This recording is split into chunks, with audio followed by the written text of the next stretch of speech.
for their own purposes. They claim freedom as an excuse to do as they wish without any regard for the freedoms of others. This is certainly not how we should define freedom. They hide behind the word to tell us everything is broken, to spread disinformation and parrot the lines fed to them by those who wish to interfere in our elections and undermine our democracy. They weaponize the term freedom to further marginalize those in the most vulnerable situations, to justify spreading hate, and even deny people their right to make choices about their own bodies, including limits on reproductive rights. At the end of the day, through all of the noise, what they really mean to say is freedom for some, not freedom for all. Often, the people who claim to speak for freedom are the same people who want the government to decide who people can love, who they are, or even what they can wear. We see it in our country. We see it around the world. At the international level, we see it when groups or countries declare that international law doesn't apply to them. In Afghanistan, we see it taken to its extreme as the Taliban continue to impose inhumane rules against women and girls, banning them from being in public so they are invisible, robbing young girls of the fundamental right to an education. How is that respecting human dignity? How is that protecting the best interests of their people? They need to be held accountable. Last week, Canada joined Australia, Germany, and the Netherlands with the support from 22 other countries to take steps to hold Afghanistan accountable under the Convention on the Elimination of All Forms of Discrimination Against Women. The Taliban cannot make international law disappear through simple decrees. Canada is a country that values freedom from oppression, not the freedom to oppress others. There should be nothing controversial about protecting human rights, including the dignity of all men and all women alike. On Haiti, the world cannot sit idly by as people suffer.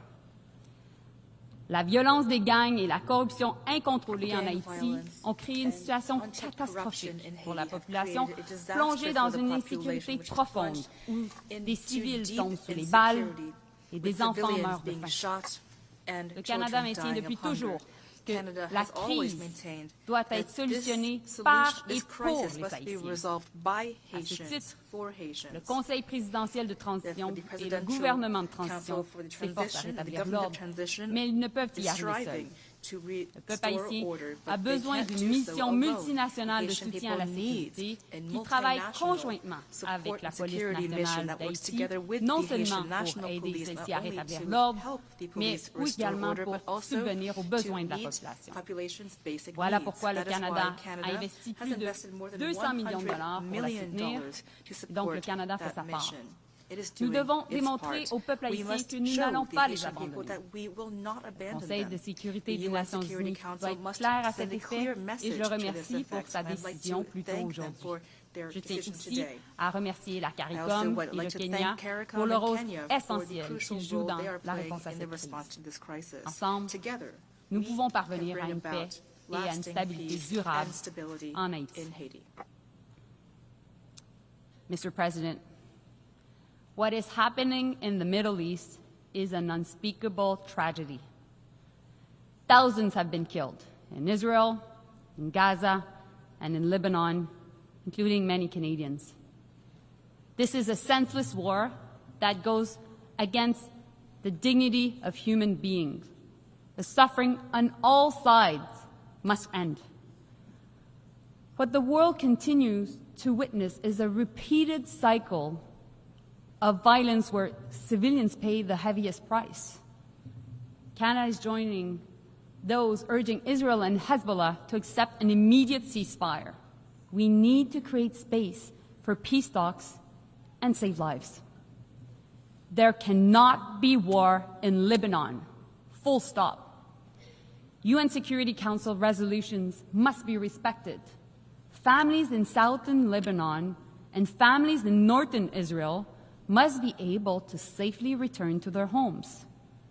We have and always will insist that civilians be protected wherever they're from.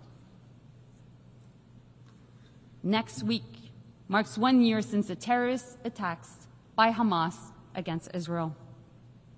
And last March, I visited Kibbutz Kfar Aza, one of the communities attacked on October 7.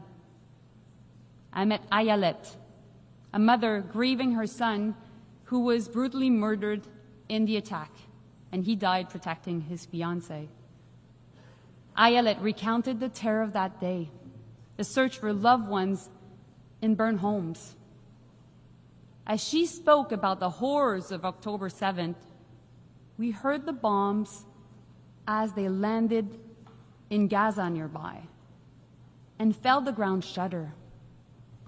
In that moment, the duality of the tragedy befalling the Israeli and Palestinian people was profound, and it is a moment I will never forget. The situation in Gaza is inhumane. The level of suffering is unacceptable, and it must stop. Innocent Palestinians, women and children cannot pay the price of defeating Hamas. It must end. And a ceasefire is needed immediately. Hostages must be released. This requires both sides making real efforts.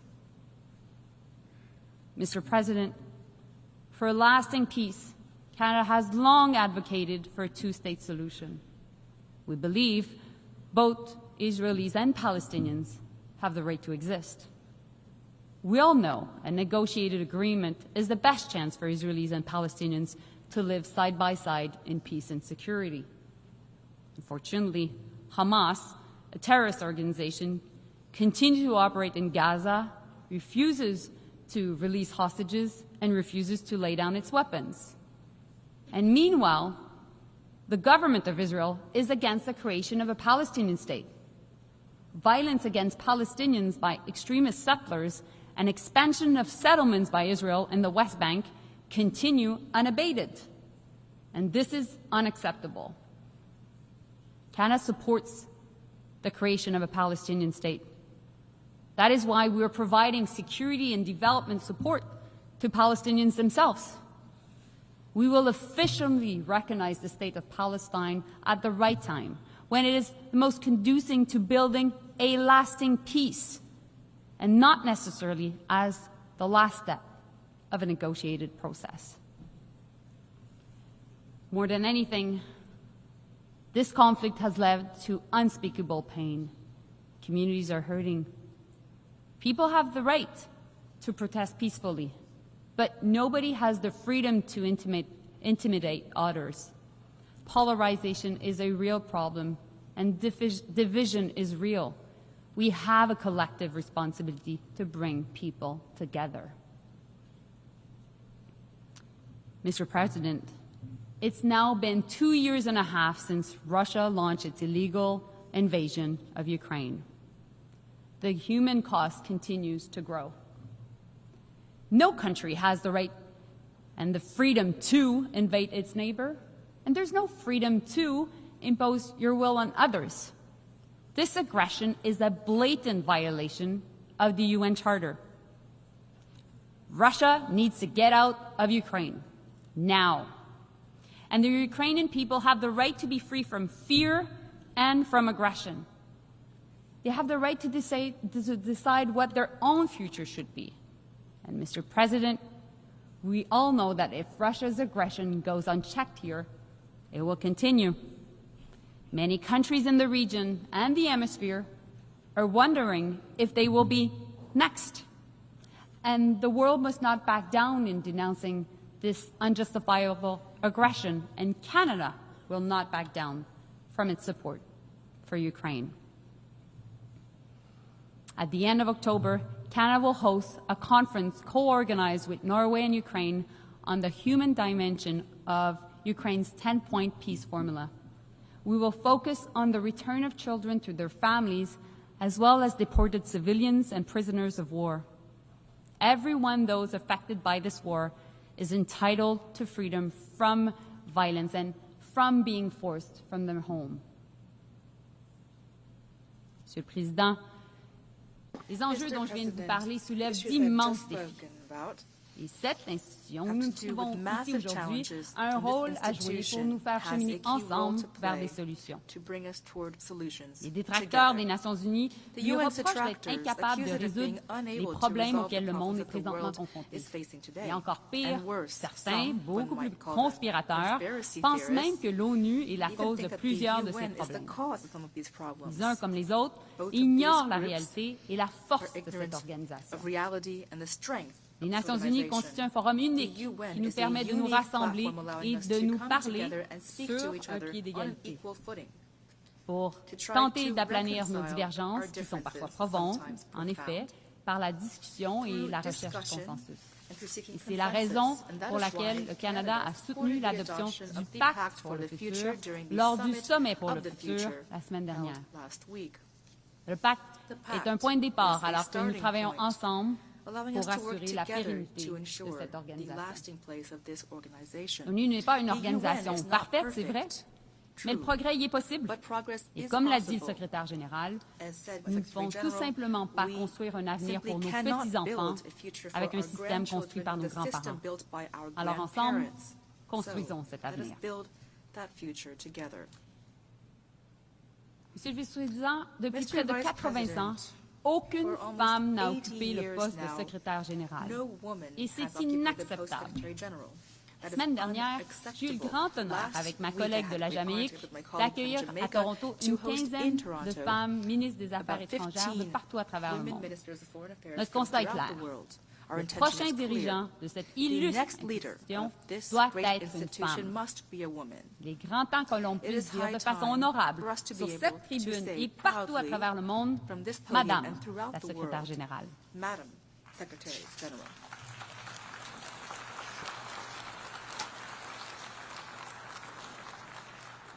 Et je dirais la même chose pour le poste de l'Assemblée générale. Monsieur le vice-président, avec tout le respect que vous m'inspirez et que m'inspire le président également, j'espère que l'année prochaine, les délégués s'adresseront à Madame la présidente. Et je sais que nous sommes nombreux et nombreuses ici, aujourd'hui, à partager ce souhait.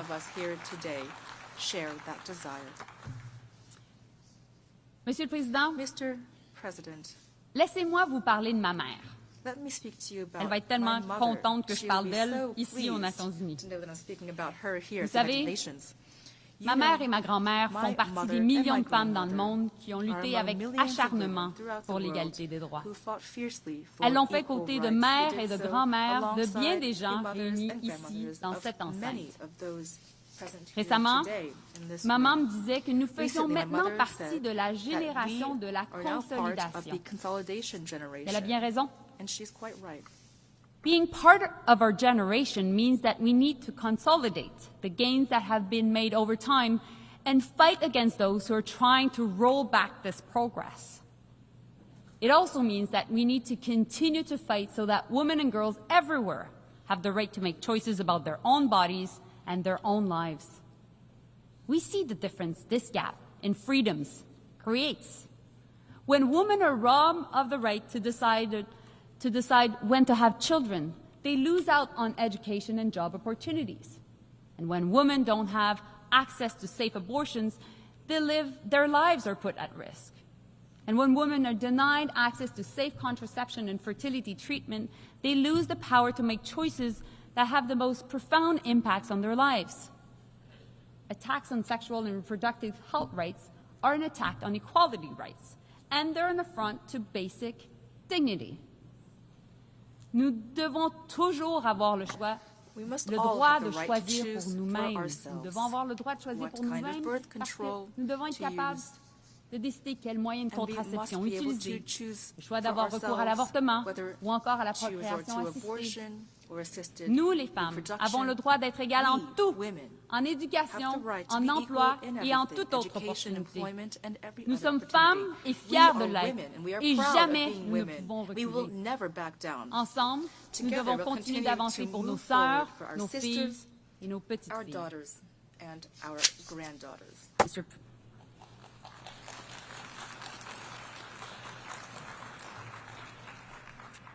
Mr. President, 2 years ago, I stood here and said countries around the world were faced with a choice. And we still have that choice today. We can choose a world where rules can be broken by the powerful, bringing us back to darker times of tension and conflicts. Or we can choose a world to uphold human rights, opportunities for all, peace and prosperity, where people work together to solve problems. Canada will work with partners to move us beyond this moment of crisis. A new future is being shaped. We must not fail. Thank you. Merci.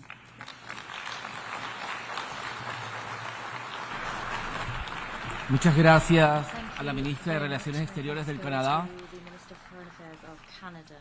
Y ofrezco ahora la palabra a Su Excelencia Sean Fleming, Ministro de Estado de Irlanda.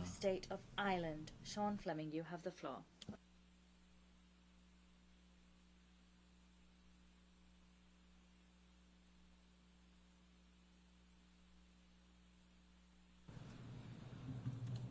President of the General Assembly, distinguished heads of state and government, Secretary General and Excellencies, we gather here at a very important moment. World leaders have agreed a pact for the future, which charts a way forward to meet the challenges facing us as a global community. To do so, we must honour existing commitments, including the Sustainable Development Goals and the 2030 Agenda, and be ready to adapt to new and emerging challenges. It requires us to address the interlocking crises of climate change, conflict, hunger, injustice and underdevelopment.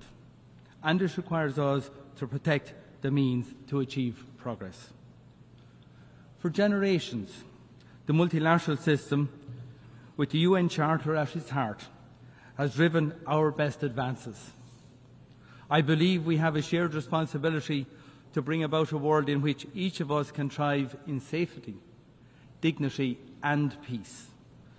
We are accountable to those who will follow us and accountable to each other to uphold the UN Charter, to stand up for international law, to ensure the peaceful settlement of disputes, to defend the universal and indivisible nature of human rights, and to pass on to the next generation a functioning multilateral system. Mr. President, the rules-based international order and the international human rights system are our greatest assets in achieving and sustaining peace. Human rights provide a common binding framework. We believe every state has a duty to support and strengthen the international human rights regime and to defend it where it is challenged. That is why Ireland is seeking membership of the Human Rights Council for the period 2027 to 2029. We are doing so because we deeply are committed to human rights. We wish to further contribute to the UN human rights system and the valuable work of the Human Rights Council. We hope that we can count on the support of many of you in this room here today who share our belief in the values and principles we have collectively established. We also have a duty to uphold international law and international legal order. Ireland is fully committed to supporting the essential work of the International Court of Justice and calls on all states to abide by its rulings. Ireland is also wholly committed to the international criminal justice system. The International Criminal Court is a cornerstone of that system and must be allowed to pursue its mandate without fear or favour. We strongly condemn all attempts to intimidate or threaten the ICC, its officials, or those cooperating with the court. There can be no impunity for the most serious crimes of international concern. Mr. President, we're seeing a global backlash against the human rights of women and girls. The gender persecution in Afghanistan stands out for its cruelty and must be denounced. In too many parts of our world, we see hard-won progress threatened and even reversed. We cannot accept this. Our commitment to gender equality must be non-negotiable. We must also address the unacceptable rise in attacks on the right to life, liberty and security of LGBTQI people in all corners of the world. And we must unequivocally condemn all forms of racism, intolerance and hatred, including anti-Semitism, anti-Muslim hatred and the persecution of Christians. Mr. President, we are already seeing the destructive impact of climate change. It is clear that climate change is the driver and multiplier of instability and conflict. Ireland worked hard to address this during our recent term on the Security Council. Climate change threatens each and every one of us. From small island developing states in the Pacific and the Caribbean and elsewhere to countries in Africa, Asia and Latin America. Those who have contributed least to climate change are among the most vulnerable to its impacts. This is an enormous injustice. As we approach COP29, we must do everything we can to reduce fossil fuel emissions. As a fellow island state, Ireland is working to support adaptation and loss and damage activities. We need collective action at speed and at scale to avert the most catastrophic impacts of the climate crisis. Ireland and our EU partners will play our role. At the UN last year and again at the Pact for the Future, we have recommitted to the Sustainable Development Goals. Now we need to act with urgency as progress on these targets falters. Ireland's international development budget is at record levels and per capita. We are one of the strongest providers of humanitarian assistance on this planet. We are firmly committed to global solidarity and to reaching the furthest behind first. We will maintain our focus on action to end hunger and malnutrition, and especially the needless global scandal of child wasting and stunting. We will remain champions of gender equality and the empowerment of women and girls. Mr. President, we face the very real prospect of a regional war in the Middle East. I am deeply concerned at the spiralling violence and the situation in Lebanon. Hezbollah has long been a malign actor in Lebanon and in the region. We have consistently condemned its attacks. But massive and ongoing Israeli airstrikes on densely populated areas are causing indiscriminate death of civilians and destruction on a vast scale. Hundreds of thousands have been forced to flee. A ground war would be truly catastrophic. All parties to conflict have an obligation to abide by the international humanitarian law. There can be no exceptions. I call on all parties to immediately de-escalate, to step back from the brink and to exercise restraint. And I call on all states that have influence, including Iran, to use it constructively. We need to create the space for political and diplomatic solutions and to ensure urgent humanitarian assistance can get to those in desperate need. The violence must stop now. Mr. President, the scale of death and destruction and human misery in Gaza is truly horrific and completely unacceptable. Ireland has consistently condemned Hamas for its heinous attacks in Israel on the 7th of October. The taking of hostages is unconscionable. However, Israel's response has been and is completely disproportionate. We need an immediate ceasefire and hostage deal, followed by a massive surge of humanitarian aid into Gaza. Instead, we are seeing an alarming escalation of the conflict in the West Bank and now in Lebanon. The violence and killing must stop. It has long been clear that the only viable basis for a lasting peace and security for Israelis and Palestinians is a two-state solution. The recent adoption by the General Assembly of a resolution on the advisory opinion of the International Court of Justice is a step in the right direction. The international community must now act to implement it. Ireland supports the global initiative launched last week here in New York to support the two-state solution. I encourage states to join in this shared effort. Mr. President, Russia's unjustifiable war of aggression against Ukraine represents a severe threat to the global multilateral system.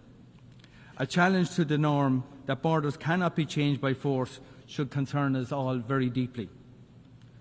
We should all be deeply concerned by defiance of the UN Charter by a permanent member of the Security Council.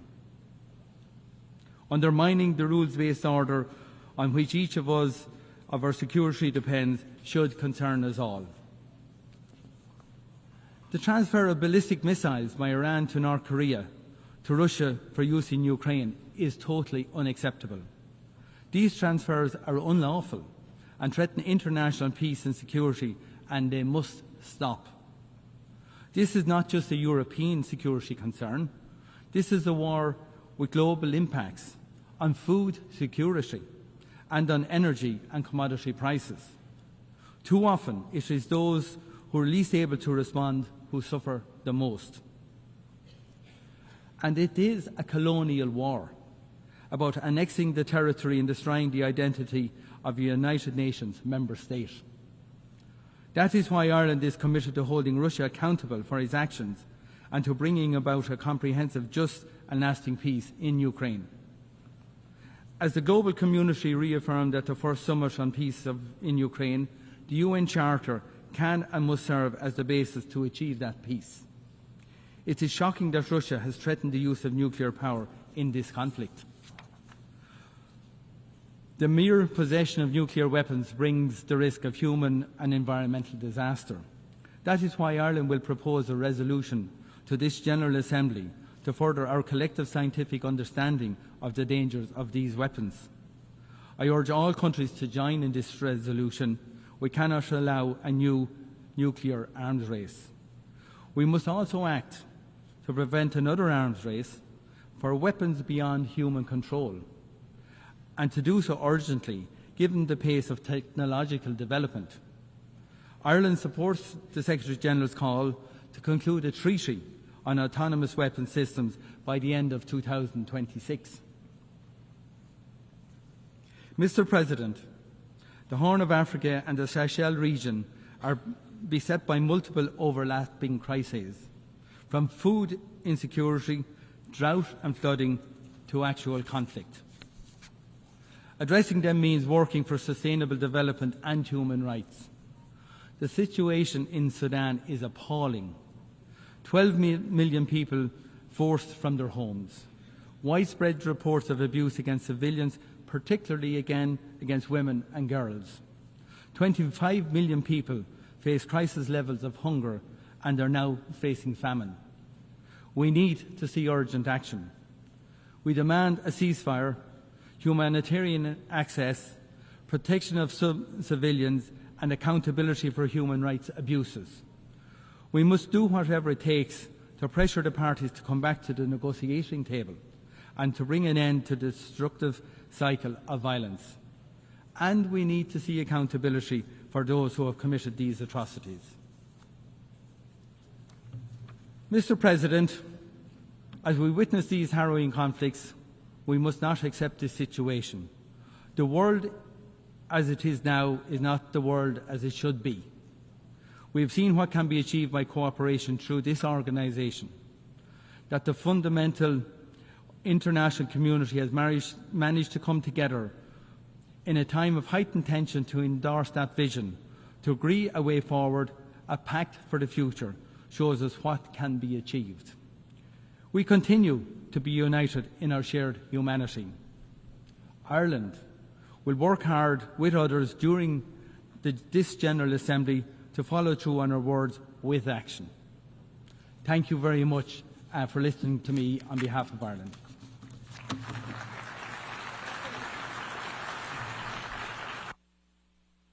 Muchas gracias al ministro de Estado de I Irlanda. thank His Excellency the Y doy Minister ahora of la State of palabra Ireland, al and I now give the floor to His excelentísimo Excellency señor Manuel José Goncalves, Mr. Manuel José viceministro de Relaciones Goncalves, Exteriores y Cooperación Deputy Minister de for Foreign Mozambique. Affairs and Cooperation of Mozambique.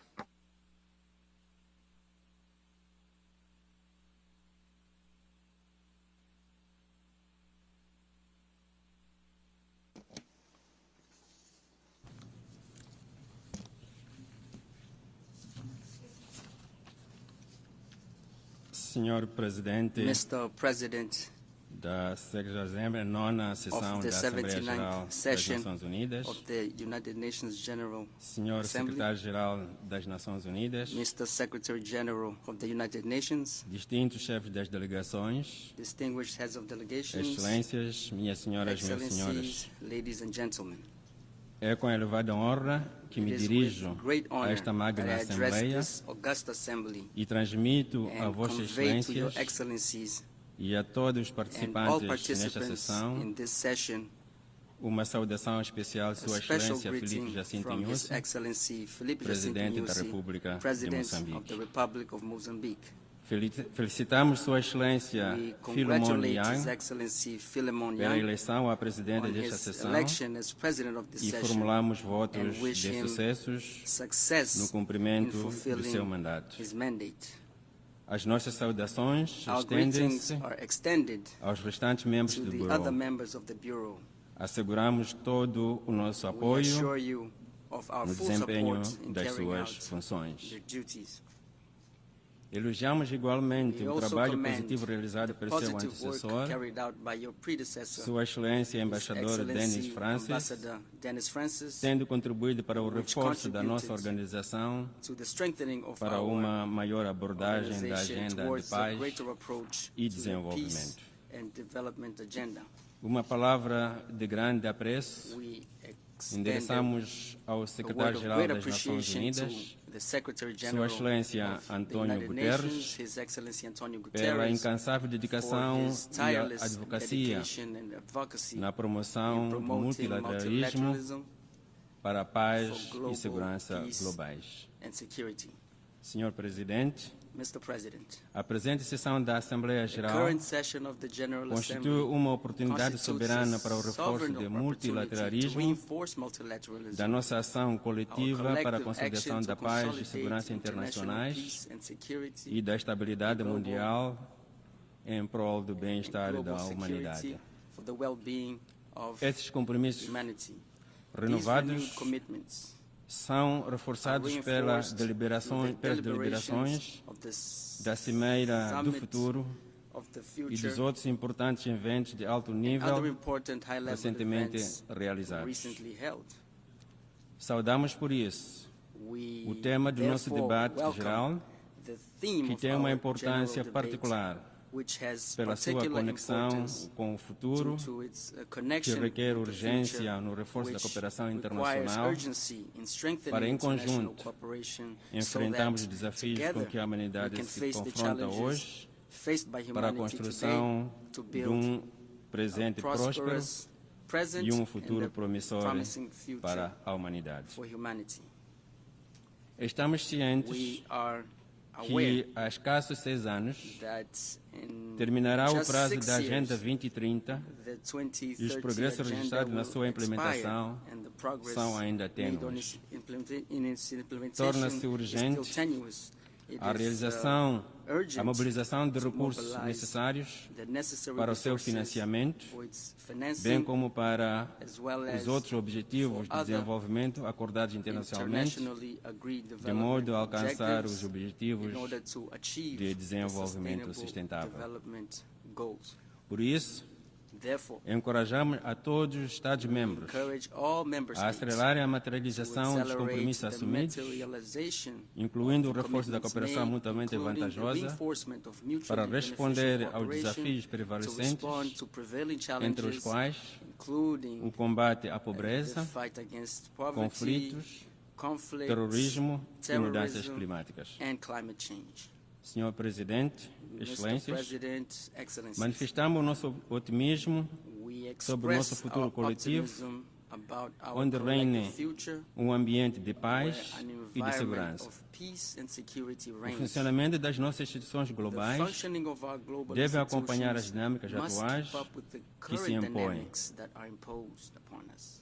Assim, Thus, alinhamos-nos às vozes que defendem a urgência da reforma das Nações voices Unidas, that defend the urgency sobretudo of the ao nível reform do of the Conselho de United Segurança, Nations, especially at para the uma level maior of the inclusão, Security Council, for greater particularmente inclusion, dando voz particularly permanente giving a permanent ao voice continente to the africano, African continent, corrigindo desta forma thereby a correcting injustiça histórica the historical a que foi injustice sujeito. to which it has been subjected. Encoraja-nos We a are contínua encouraged colaboração by the continued entre as Nações collaboration Unidas e a between União the United Africana Nations and the para a African superação Union dos conflitos to overcome no quadro conflicts da manutenção da within paz the e context of segurança maintaining internacionais. a peace, international peace A and resolução security. 2719, Resolution adotada pelo 2719, Conselho de Segurança das adopted Nações, by the das Nações United Unidas, Nations, Security em Council 21 de dezembro de on 21 2023, December 2023, é um marco significativo is a para significant as milestone operações de for apoio African Union-led à paz peace liderada pela support União Africana. operations.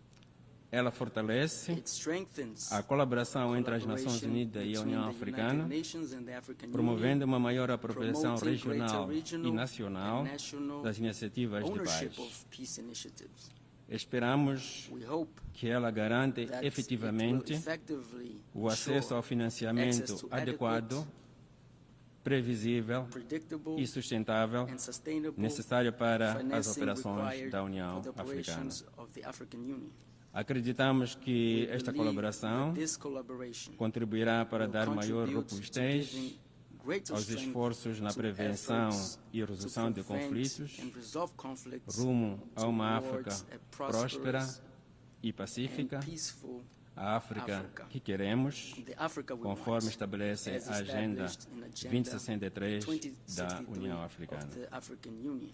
Senhor Presidente, Mr. Excelências, President, Excellencies, o concerto entre as nações tem sido the execuível concert between ao nations longo has been destes tempos feasible throughout these pela times observância due to the coletiva collective dos observance objetivos e princípios the sacrossantos da Carta das Nações sacrosanct Unidas, objectives and principles incluindo of the Charter o- of the a United defesa Nations, including do direito à the autodeterminação dos defense povos, of the right to respeito da self-determination soberania of peoples, e a integridade respect for the territorial sovereignty dos and Estados. territorial integrity of states.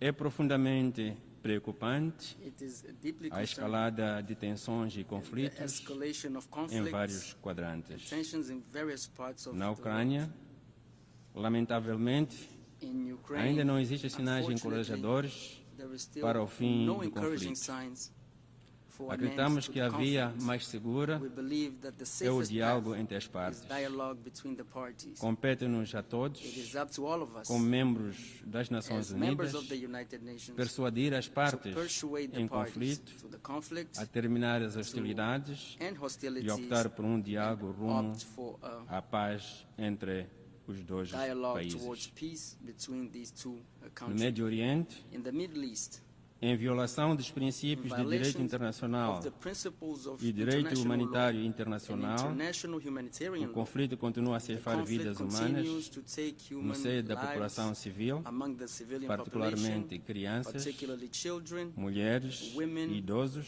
and the elderly, bem como a destruir as well infraestruturas as civis, destroying civilian provocando a infrastructure, tragédia, causing infelizmente, the tragedy testemunhamos. that we unfortunately witness. Apelamos para a cessação das We call hostilidades for the cessation e para a of hostilities proteção and de the civis protection of inocentes de innocent conflitos. civilians from the conflict.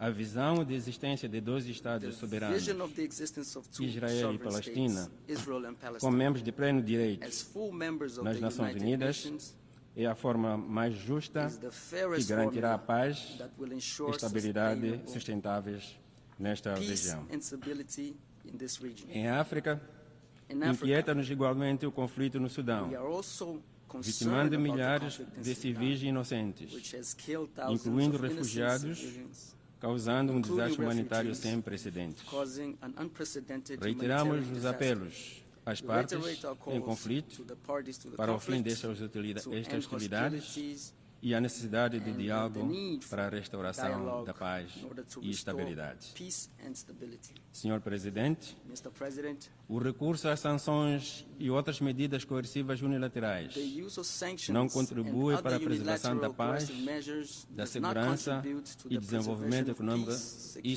social sustentável. and sustainable economic and social O development. unilateralismo é Unilateralism contrário ao is multilateralismo da contrary to the Carta. multilateralism Neste enshrined in the contexto, Charter. reiteramos nosso firme In apelo this pelo context, levantamento total we reiterate our das firm medidas call coercivas for unilaterais the total impostas ao lifting Zimbábue of e a unilateral Cuba, coercive measures imposed on pois Zimbabwe and Cuba, tem impactos negativos as they have significativos significant nas populações negative destes impacts países, on the populations of prejudicando these seus countries, direitos e harming bem-estar their rights para and permitir um well-being, desenvolvimento mais justo so as to e allow for more equitativo. fair and Senhor equitable Presidente, development. Mr. Excelências, President, Excellencies, Em janeiro de in 2023, January 2023, Moçambique assumiu o mandato Mozambique bianual assumed the biannual 2023-2024 2023-2024 como term membro não as a permanente do Conselho de non-permanent Segurança das member Nações of the Unidas. United Nations Security Quando Council. faltam 3 meses para o seu fim, With 3 months gostaríamos de remaining reiterar until a its honra e end, privilégio que temos we tido would like to em servir reiterate naquele the órgão honor and das privilege Nações we have had Unidas, in responsável serving pela in manutenção da that paz United e Nations segurança body responsible internacionais. for maintaining international Nesses peace and últimos 2 security. anos, In the last 2 years, Moçambique deu a sua Mozambique direta has contribuição made its direct para a paz contribution e segurança to no peace and mundo, security in the world, colaborando na abordagem de todos os temas da agenda do in Conselho de addressing Segurança, all topics entre os on quais the Security salientando Council's agenda, a paz amongst e which we segurança like em to highlight África, peace and security o in combate Africa, ao terrorismo, combating terrorism, mulher, paz e women, segurança peace and security, e o nexo and entre the nexus clima, between paz e climate, segurança.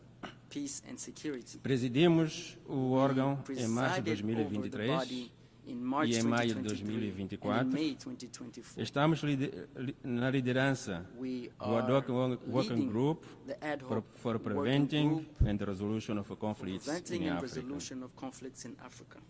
Terminaremos brevemente o nosso We will mandato. soon end our mandate Reafirmamos o nosso compromisso reaffirm de our continuar commitment a colaborar to continue com collaborating vista à persecução with a view dos to desidratos que pursuing norteiam o the Conselho de goals Segurança that das Nações guide the Unidas United Nations Security para o Council reforço da to paz strengthen e segurança international internacionais. peace and security. Agradecemos por isso a todos os Estados-membros We therefore pelo thank apoio all prestado member a Moçambique states durante o seu for the mandato support provided to e Mozambique reafirmamos o compromisso com o during its mandate, and multilateralismo reaffirm our e com commitment os to princípios e objetivos multilateralism consagrados and the principles na Carta and das objectives Nações set out Unidas in the United que Nations guiaram Charter, o nosso mandato desde o seu guided our início. mandate since the Senhor beginning. Presidente, Mr. President, Excelências, Excellencies, em Moçambique, in Mozambique, continuamos a consolidar continue to a nossa jovem consolidate democracia our e young cidadania, democracy and reforçando o citizenship, diálogo e procurando strengthening consensos dialogue and nos seeking consensus nos diversos fóruns de in the representação various participativa. fora of Nesse participatory espírito, representation.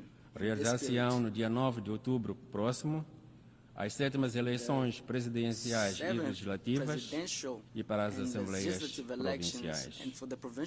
No combate ao terrorismo na província de Cabo Delgado, a nossa atuação vigorosa contra este fenômeno tem resultado em progressos com o apoio da SADC e do Ruanda e de parceiros de cooperação internacional, não obstante os desafios prevalecentes. A este respeito, queremos reiterar o nosso apreço e gratidão a todos os parceiros bilaterais e multilaterais que não têm medido esforços no apoio que nos têm prestado no combate contra o terrorismo e para o restabelecimento da paz e tranquilidade das populações vítimas e para a reconstrução de infraestruturas econômicas e sociais nas zonas afetadas pelas ações terroristas.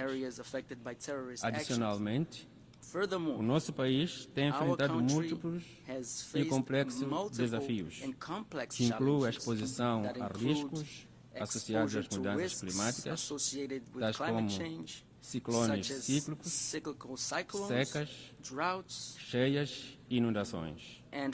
Esses fenômenos causam, em média, perdas econômicas de 1,1% do PIB por ano. Senhor Presidente, Excelências, a terminar, reiteramos o compromisso do governo da República de Moçambique para com a paz e segurança internacionais, fatores incontornáveis em prol do bem-estar da humanidade e de um mundo próspero. Muito obrigado.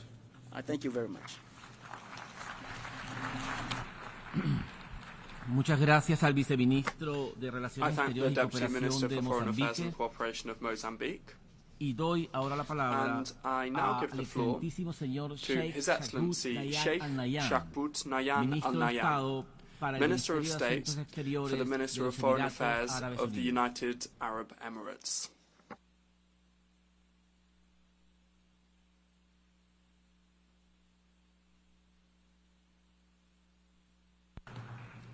السلام عليكم ورحمة الله وبركاته. May the peace, mercy, and blessings of God be upon you.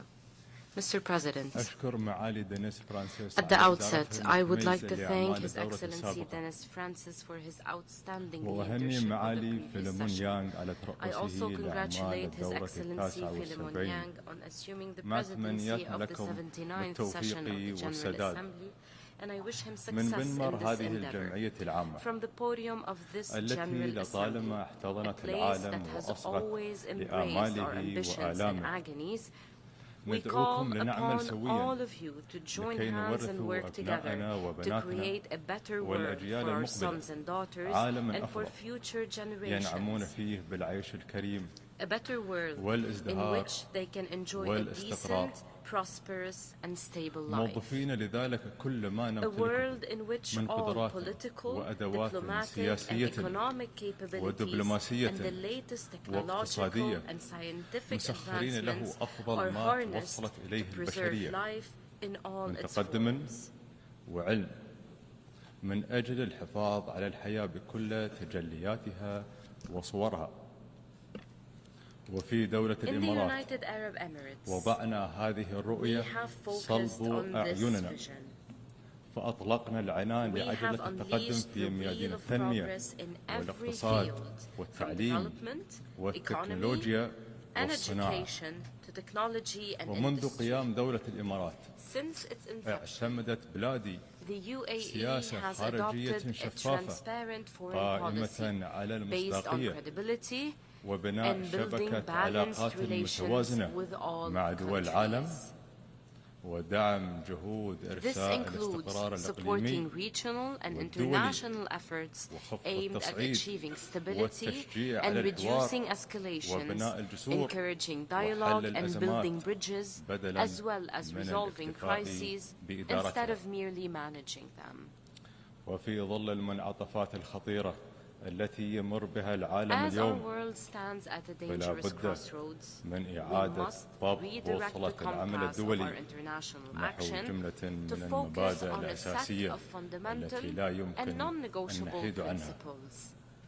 أهمها توحيد الموقف تجاه جميع القضايا الشائكة ومساندة جميع الشعوب بعيدا عن ازدواجية المعايير وضمان حماية المدنيين وإعلاء سيادة القانون والالتزام بحقوق الإنسان واحترام مبادئ حسن الجوار.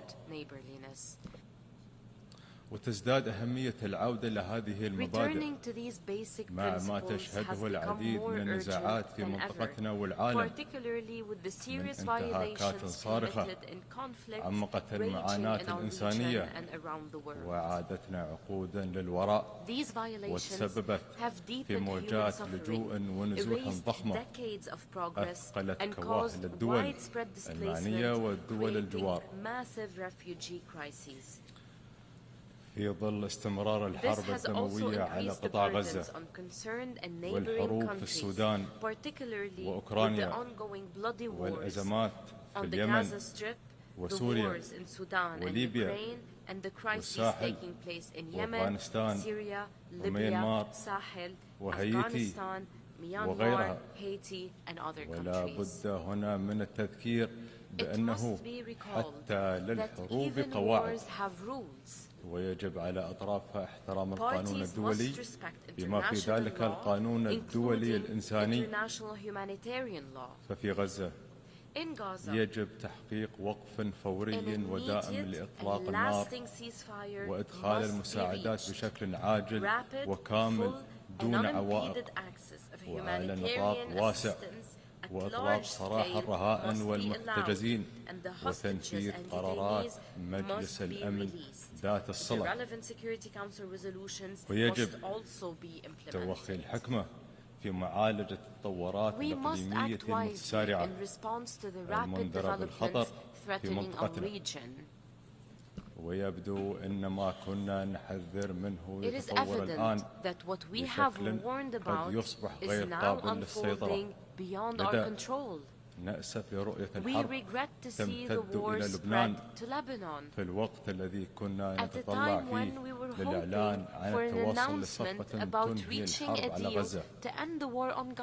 ولا يمكن القبول بتجاهل القرارات والآراء الاستشارية الصادرة عن أعلى هيئة قضائية أممية وهي محكمة العدل الدولية، بما في ذلك تدابيرها المؤقتة والمتصلة بالحرب على غزة. وندعو الحفاظ على أمن وسلامة الشعوب وصون الاستقرار الإقليمي والدولي، بما في ذلك أمن طرق الملاحة والتجارة الدولية وإمدادات الطاقة، خاصة مع استمرار الجماعات الإرهابية والمتطرفة في استغلال مآسي الشعوب لتحقيق مآربها السياسية. وفي السودان يجب على الأطراف المتحاربة وقف القتال بشكل فوري ودائم والسماح بدخول المساعدات عبر الحدود وخطوط النزاع بشكل مستدام دون عوائق. ونعرب عن رفضنا التام لاستمرار الأطراف المتحاربة في استهداف المدنيين وعرقلة إيصال المساعدات الإنسانية وتدين بلادي بأشد العبارات الاعتداء السافر الذي شنته القوات المسلحة السودانية على مقر سكن سفير دولة الإمارات في الخرطوم في 29 سبتمبر الجاري في خرق صارخ للمبدأ الأساسي المتمثل في حرمة المباني الدبلوماسية وللمواثيق والأعراف الدولية، وفي مقدمتها اتفاقية فيينا للعلاقات الدبلوماسية. وندعو الأطراف المتحاربة للانخراط بشكل جاد في محادثات السلام. وفي هذا الصدد نرى أهمية البناء على المخرجات الإيجابية لاجتماعات مجموعة العمل من أجل تعزيز إنقاذ الأرواح والسلام في السودان. ونشيد بالمبادرات التي تهدف للتوصل إلى حل شامل لإنهاء الأزمة، وعلينا أن نواصل جميعا العمل مع الشركاء الإقليميين والدوليين لرفع المعاناة عن الشعب السوداني الشقيق من أجل حياة أكثر أمانا وازدهارا. وفي أوكرانيا التي تجاوزت تأثيرات الحرب فيها البحار والقارات، فلا بد من إيجاد حل سلمي يضع حدا لهذا النزاع وما رافقه من تزايد في الاستقطاب الدولي والأزمات ولجوء وأسرى وتداعيات على الأمن الغذائي العالمي.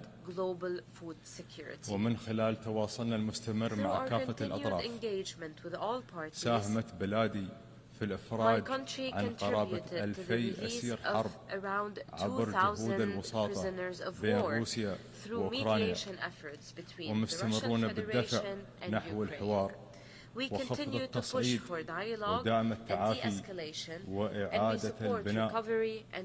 ونحن نتحدث عن حل الأزمات التي طال أمدها، فلا بد من التأكيد مجددا على دعمنا الكامل للسيادة المغربية على منطقة الصحراء المغربية، مع تأييدنا لمبادرة الحكم الذاتي في إطار الوحدة الترابية المغربية. سيد الرئيس، لقد أبت بلادي التسليم بتعطل الاستجابة الدولية في العديد من الأزمات بفعل تصاعد الاستقطاب الدولي والعوائق المفروضة من أطراف النزاعات، فعملنا على تذليل العقبات وتسخير الإمكانات لمواصلة العمل الإنساني ومد يد العون للمحتاجين في شتى بقاع الأرض، التزاما بإرث الشيخ زايد بن سلطان آل نهيان مؤسس دولة الإمارات. واليوم أمر سيدي صاحب السمو الشيخ محمد بن زايد آل نهيان رئيس الدولة حفظه الله بتقديم مساعدات إغاثية عاجلة للشعب اللبناني الشقيق بقيمة $100 مليون لمساندتهم في مواجهة التحديات الراهنة. وحين اشتدت ويلات الحرب في السودان لتدفع بالملايين من السكان نحو كارثة إنسانية متعددة الأبعاد، سخرت بلادي جهودها لدعم الشعب السوداني، حيث ساهمنا مؤخرا ب$100 مليون لتعزيز جهود الأمم المتحدة لمعالجة التداعيات الإنسانية لهذا الحرب في الداخل وفي دول الجوار، إلى جانب إنشائنا لمستشفيين ميدانيين في التشاد لتقديم الخدمات الطبية لكل منهم بحاجة إليها، يشمل اللاجئين السودانيين. وبالمثل لم ندخر جهدا في دعم الأبرياء المحاصرين في غزة، حيث عملنا على مدهم بالمساعدات العاجلة عبر البر والجو والبحر، وسعينا لتوفير العلاج لأشقائنا الفلسطينيين من المرضى والمصابين عبر إنشاء مستشفى ميداني في رفح بغزة ومستشفى عائم في العريش، مع استمرارنا في إجلاء الجرحى والمرضى وذويهم من قطاع غزة لتلقي العلاج في مستشفيات دولة الإمارات، وأغلبهم من الأطفال ومرضى السرطان. كما واصلنا دعمنا لوكالة أنروا في ضوء الدور الحيوي الذي تقوم به في غزة، ونرحب بإطلاقها مؤخرا لبرامج تمهيدية لاستئناف خدماتها التعليمية في القطاع، محيين كافة الجهود التي يبذلها العاملين في المجال الإنساني والتي تمثل الشعاع المضيء وسط نفق الحرب المظلم. وإن أردنا انتشال القضية الفلسطينية من هذه الحلقة المفرغة التي تدور فيها منذ 7 عقود، فلا بد من اتخاذ خطوات ملموسة لإنشاء دولة فلسطينية مستقلة عاصمتها القدس الشرقية، استنادا إلى حل الدولتين based on the two-state والنظر solution. في تشكيل We must بعثة also دولية consider مؤقتة في القطاع the establishment of a بدعوى temporary رسمية من الحكومة international mission in the الفلسطينية Gaza Strip لمعالجة upon an official الكارثة request from the الإنسانية Palestinian وإرسال government دعائم to address الأمن the humanitarian وسيادة crisis, القانون re-establish وإعادة توحيد security and غزة law, and والضفة reunite الغربية Gaza and the West Bank تحت السلطة under a الفلسطينية reformed بعد إصلاحها Palestinian authority. لتكون قادرة على المضي This would بخطى enable the ثابتة Palestinian نحو Authority, إيجاد حل after it is سياسي reformed, شامل to take وعادل firm steps للقضية towards الفلسطينية. reaching a comprehensive and just political وتؤمن solution for the بلادي Palestinian issue. بأن دولة My فلسطين country believes التي that the تبوأت state of منذ Palestine, أيام مقعدها الجديد which في just a هذه couple of القاعة weeks ago أسوة took its new بسائر seat in الأمم this hall, قد like استوفت every other nation, متطلبات has العضوية fulfilled the الكاملة في هذه requirements for المنظمة full membership تماما in this كما استحقت organization. الاعتراف بها It deserves to be من قبل recognized الجميع by all states كدولة as a fully كاملة fledged الأهلية state تحت under الاحتلال. occupation. سيد الرئيس، Mr. وبالتوازي President, مع جهودنا في هذه in الملفات parallel with our efforts in these تستمر بلادي files, my في country مطالبتها renews its لإيران demand to بإنهاء Iran احتلالها to end للجزر its الإماراتية occupation of الثلاث the three طنب الكبرى UAE islands, وطنب الصغرى Greater وأبو Tun, موسى والتي Lesser تعد Tun, and جزءا Abu Musa. لا These يتجزأ islands من are an أراضي integral دولة part الإمارات of the UAE. ونستمر بحثها على الاستجابة We will continue لدعواتنا to urge المتكررة Iran to لحل respond القضية to our repeated عن طريق calls المفاوضات to resolve المباشرة this issue أو اللجوء either إلى through محكمة direct العدل الدولية. negotiations or by resorting to the وفي سائر International القضايا Court of Justice. ترى دولة In الإمارات all other issues, بأن the الدبلوماسية UAE believes هي that the خيارنا best way الأمثل to resolve فلا crises يمكن أن is نطفئ through النار diplomacy. بالنار We cannot fight fire with وحين لا fire. تجدي المناهج التقليدية When نفعا traditional approaches فمن are no واجبنا longer effective, تجديدها it is our لنتمكن من duty to التحرك renew في these أحلك approaches لحظات التاريخ. to be able to move forward during the darkest سيد moments الرئيس، of our history. إن بناء مستقبل آمن Mr. ومزدهر President, يتطلب Building a تحديث secure آليات and العمل prosperous متعدد future الأطراف requires renovating the لتمكينها من mechanisms of مواجهة التحديات multilateralism الجسيمة to better والتي address تحيط the بنا serious والاطلاع challenges بأدوار surrounding us. هامة في حل Therefore, النزاعات we must والأزمات undertake important roles خاصة in finding بعد solutions ما for عجزت conflicts and المنظومة الدولية crises, بشكلها الحالي particularly as the عن منع current أخطر international الجرائم system أو المساءلة عنها has proven ineffective ويستدعي in ذلك في preventing the المقام most الأول serious crimes إصلاح or مجلس holding its الأمن perpetrators عبر accountable. جهد شامل يضم This كافة أعضاء requires, الأمم in المتحدة the first بما place, يعيد للمجلس reforming the Security مصداقيته Council through a ويعينه comprehensive على effort الوفاء that includes all بولايته member في states of حفظ the السلم United Nations. والأمن This would الدوليين allow the Security ويمكنه من Council to مكافحة restore its الإفلات من credibility, العقاب fulfill its mandate of maintaining حتى في international الحالات peace and التي security, يعجز فيها and المجلس combat عن impunity, التحرك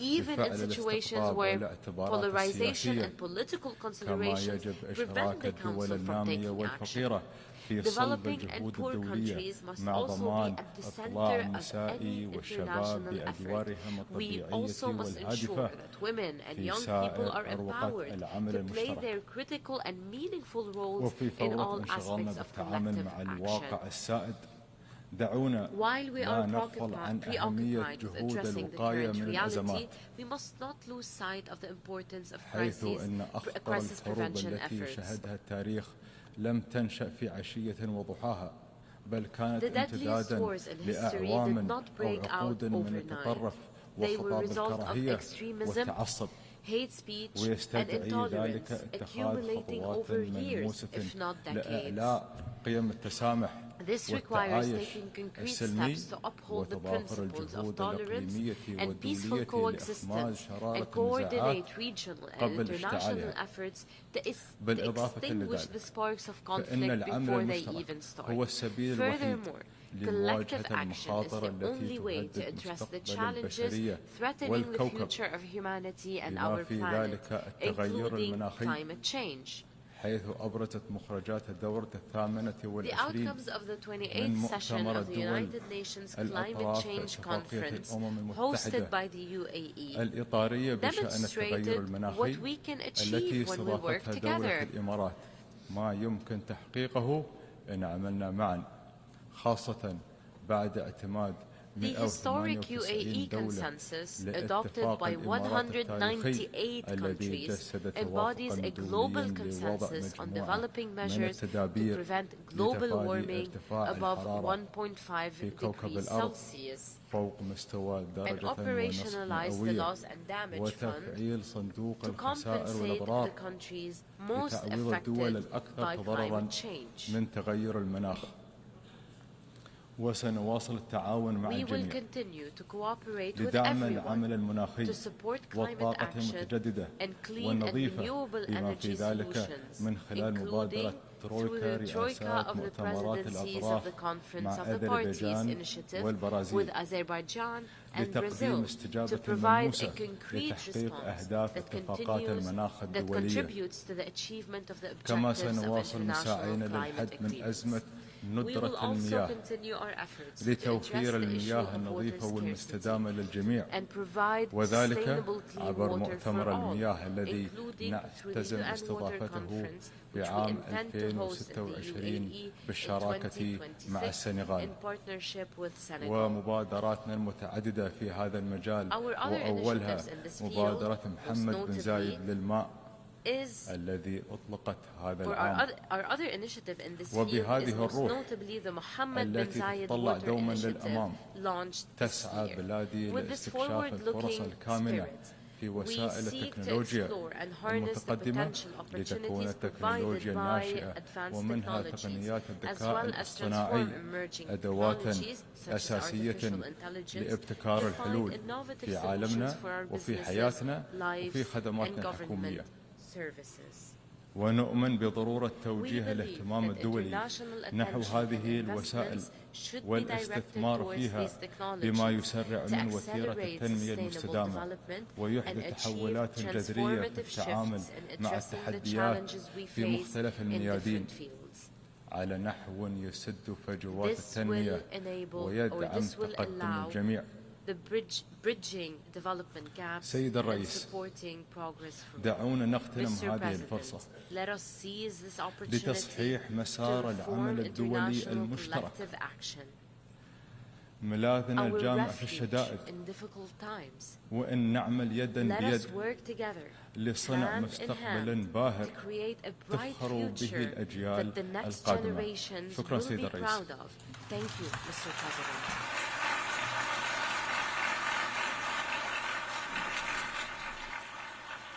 Muchas gracias al ministro de Estado para el I thank the Ministerio de Minister of Asuntos State for the Exteriores Ministry of de los Foreign Affairs Emiratos of the Árabes United Arab Unidos. Emirates. Doy ahora la I now palabra give the floor al excelentísimo to señor His Excellency Peter Mohan Peter Maitri Mohan Pieris, Maitri jefe Pieris, de la delegación de Sri Lanka. Head of the Delegation of Sri Lanka.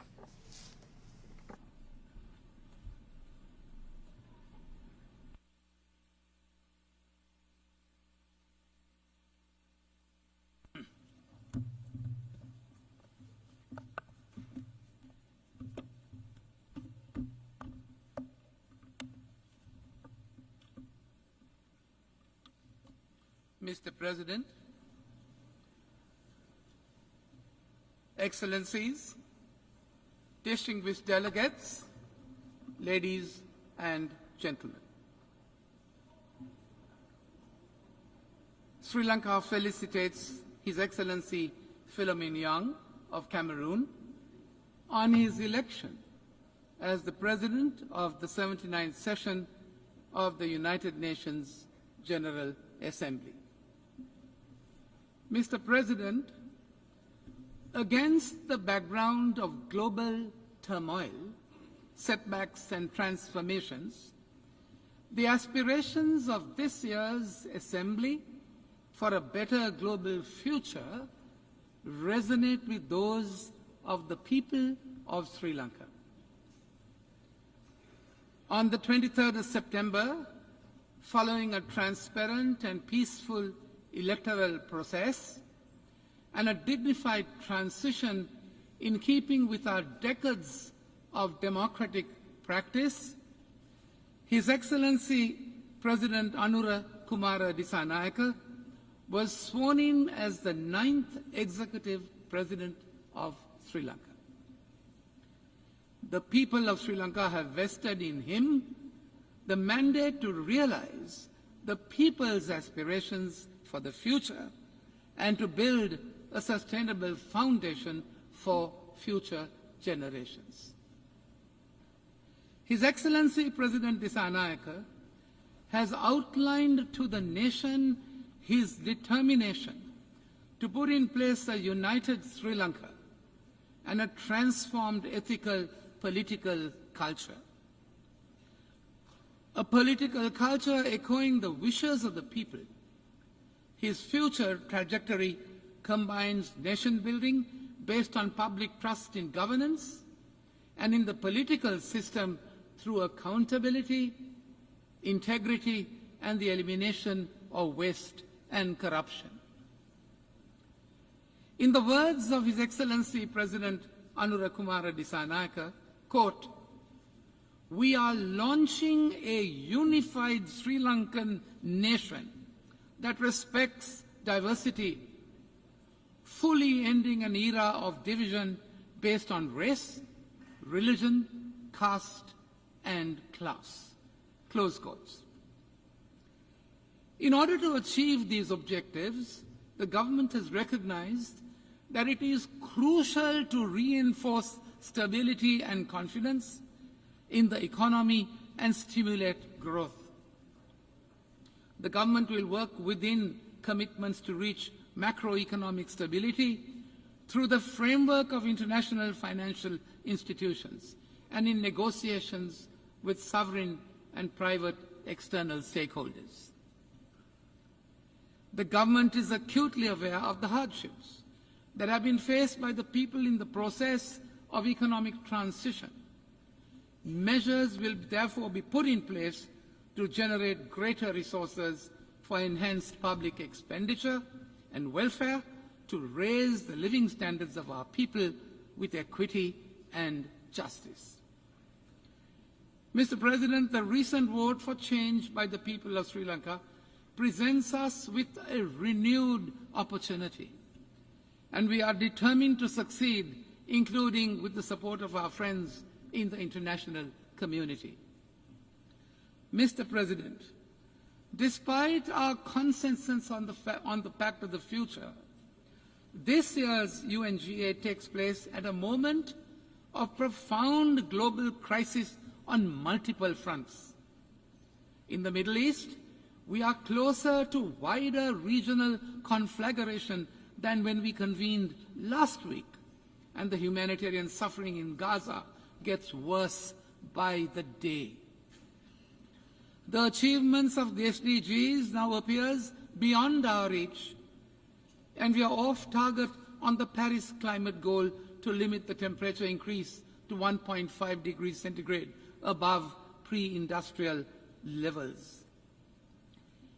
Big power rivalries and geopolitical tensions have reignited and widened, and new rifts are reappearing on north-south lines. Racism, intolerance, discrimination, and xenophobia against migrants are on the rise. Theaters of conflict and tension have opened up on land and in oceans. The developments in the digital realm provides a fertile ground for proliferation of disinformation and hate speech, with the potential of violence. Mr. President, the lingering impact of the pandemic have reverberated throughout the global economy, creating profound economic insecurities, threatening free trade and leading to protectionist barriers. We are spending more on weapons than ever before in the past, and regrettably, the use of nuclear weapons is in mainstream discourse. New domains are being weaponized, including outer space and cyberspace, while the use of AI is challenging international humanitarian law in the battlefield. Excellencies, today a large number of developing countries, including my own, face a debt crisis of unprecedented proportions. This debt distress severely impedes our ability to invest in sustainable development, as we are unable to meet these financial obligations while simultaneously investing in the future and the well-being of our people. It is a fact that financing challenges remain at the heart of the sustainable development crisis. As per the Financing for Sustainable Development Report of 2024, the SDG financing gap is between US dollars 2.5 to 4 trillion. Staggering, isn't it? Mr. President, given these immense challenges, the need for comprehensive reform of the global financial architecture has never been more pressing. The current international debt resolution framework has failed to respond adequately and efficiently to contemporary challenges. The global landscape has changed dramatically, with global debt, particularly in the developing world, increasingly controlled by international bond markets and non-Paris Club lenders. Think about it. It is therefore time that we review the architecture's traditional moorings. We must urgently reform this system to reflect the new economic landscape. It is therefore necessary, we say, to find a more efficient, comprehensive, and equitable way to address the debt crisis. Mr. President, other institutions of global governance that reflect the world of the past century need to be reformed to meet the challenges of the present and the future.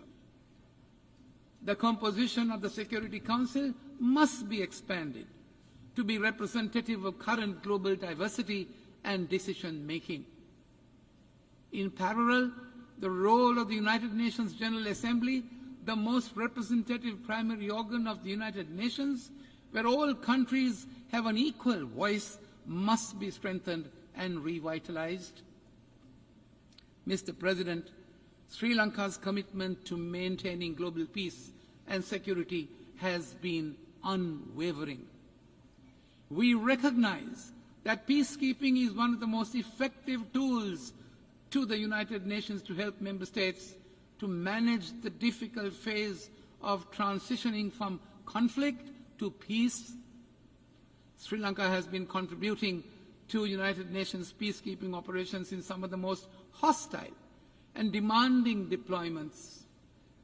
Over 23,000 men and women from Sri Lanka, armed forces and police have contributed to ensuring international peace and security under the UN banner over the past 6 decades and has been commended for high-caliber service. Mr. President, beyond economic recovery, we face an even greater existential threat, the ongoing climate crisis, and the accompanying need for a just energy transition. Although our development strategy has not contributed to climate degradation, Sri Lanka has taken concrete steps to address these challenges. We will increase our nation's forest coverage and increase renewable energy in our energy mix. It is time for developed countries, Mr. President, to fulfill their obligations and assume their fair share of responsibilities under the principle of common but differentiated responsibilities. We need their support in mitigation and adaptation efforts, as well as compensation for loss and damage. Without a concerted international effort, Mr. President, to bridge the climate financing gap, the burden of climate impacts will continue to fall most heavily on those least responsible for the crisis. Sri Lanka is committed to phase out coal by 2040 and reach net zero carbon emissions by 2050. As a climate vulnerable country, Sri Lanka has been advocating for operationalization of the Loss and Damage Fund and called for climate justice. There is therefore an urgent need, we say, for increased climate financing, especially for vulnerable developing nations like Sri Lanka. Mr. President, two other critical issues which are also relevant to Sri Lanka as an island nation were part of the discourse during this year's high-level week. Sea level rise is an imminent reality affecting millions. While Sri Lanka has taken mitigatory measures nationally, as included in the National Adaptation Plan for Climate Change, it is through concerted international action that solutions can be implemented to halt the global warming that is the cause of sea level rise. Sri Lanka initiated the UNGA resolution on declaring 1st of March as the World Seagrass Day to bring international attention and awareness on a small but significant aspect of universal importance of combating climate change. Sri Lanka has further been recognized for its contribution to mangrove regeneration programs as a 2024 World Restoration Flagship by the United Nations under the UN Decade on Ecosystem Restoration. Mr. President, antimicrobial resistance has become a critical public health issue the world over, with bacterial resistance linked to around 5 million deaths worldwide annually. Alarming. AMR, if not contained, has the potential to spiral into a development issue, as well with life expectancies declining worldwide. We welcome the target of mobilizing US $100 million through the Antimicrobial Resistance Multi-Partner Trust Fund to ensure that 60% of countries have funded action plans by 2030. However, international cooperation, Mr. President, and sustainable financing must increase to meet this goal. Mr. President, as we seek solutions to global challenges, we must harness the power of technology and innovation. Digital technologies and artificial intelligence offer unprecedented opportunities to accelerate sustainable development. Sri Lanka aims for sustained growth by innovation and envisages an equitable digital transformation through the establishment of accessible digital public infrastructure. At the same time, we call for increased capacity building and technical assistance to bridge the global digital divide and empower all countries to leverage these tools for the betterment of their people. Mr. President, the General Assembly's theme calls on us to leave no one behind and to act together for the advancement of peace, sustainable development, and human dignity for present and future generations. In Sri Lanka, 38% of our total population is youth, which is the most capable and dynamic resource that can contribute to our future development. Sri Lanka advocates for increased youth participation in decision-making processes. After all, the Declaration on Future Generation is theirs. Simultaneously, the new Sri Lanka will realize the aspirations of a just society with greater empowerment for women, who make up to 52% of our population. Mr. President, as we look towards the future, we must also address one of the gravest injustices that this Assembly has inherited from the past. Sri Lanka has repeatedly voiced its concern over the dire humanitarian situation in the occupied Palestinian territories. We reiterate our support for the recognition of the legitimate and inalienable right of the Palestinian people to statehood and join the call for a two-state solution based on the 1967 borders in line with all UN resolutions. As a country, Mr. President, that has suffered separatist terrorism for decades, we condemn the terrorist attacks in the Middle East and elsewhere in the world. Sri Lanka calls for complete and unconditional lifting of all unilateral coercive measures imposed against any country, as they hinder free trade, right to development, and have unintended humanitarian consequences. Mr. President, as an island country, we are concerned about the present environmental and geopolitical aspects relating to the oceans. We want our oceans to be free of rivalry, free of conflicts, free of pollution, and to be able to sustainably manage our marine resources. The UNCLOS, with its cohesive and universal nature, provide us with a say in shaping the global maritime system. Sri Lanka remains committed to the balance and collaboration embedded within the treaty, enabling freedom of navigation and sustainable use of the oceans, respecting the sovereignty of the coastal states. Mr. President, we must recognize that global challenges demand global solutions. In our interconnected world, no country can solve these complex problems in isolation. We must strengthen our international institutions, enhance knowledge sharing, and foster strong relationships. We must work together equitably, ensuring all voices are heard in shaping our shared future. It is encouraging, I say, that several developing countries are on the cusp of becoming the leading economies of tomorrow.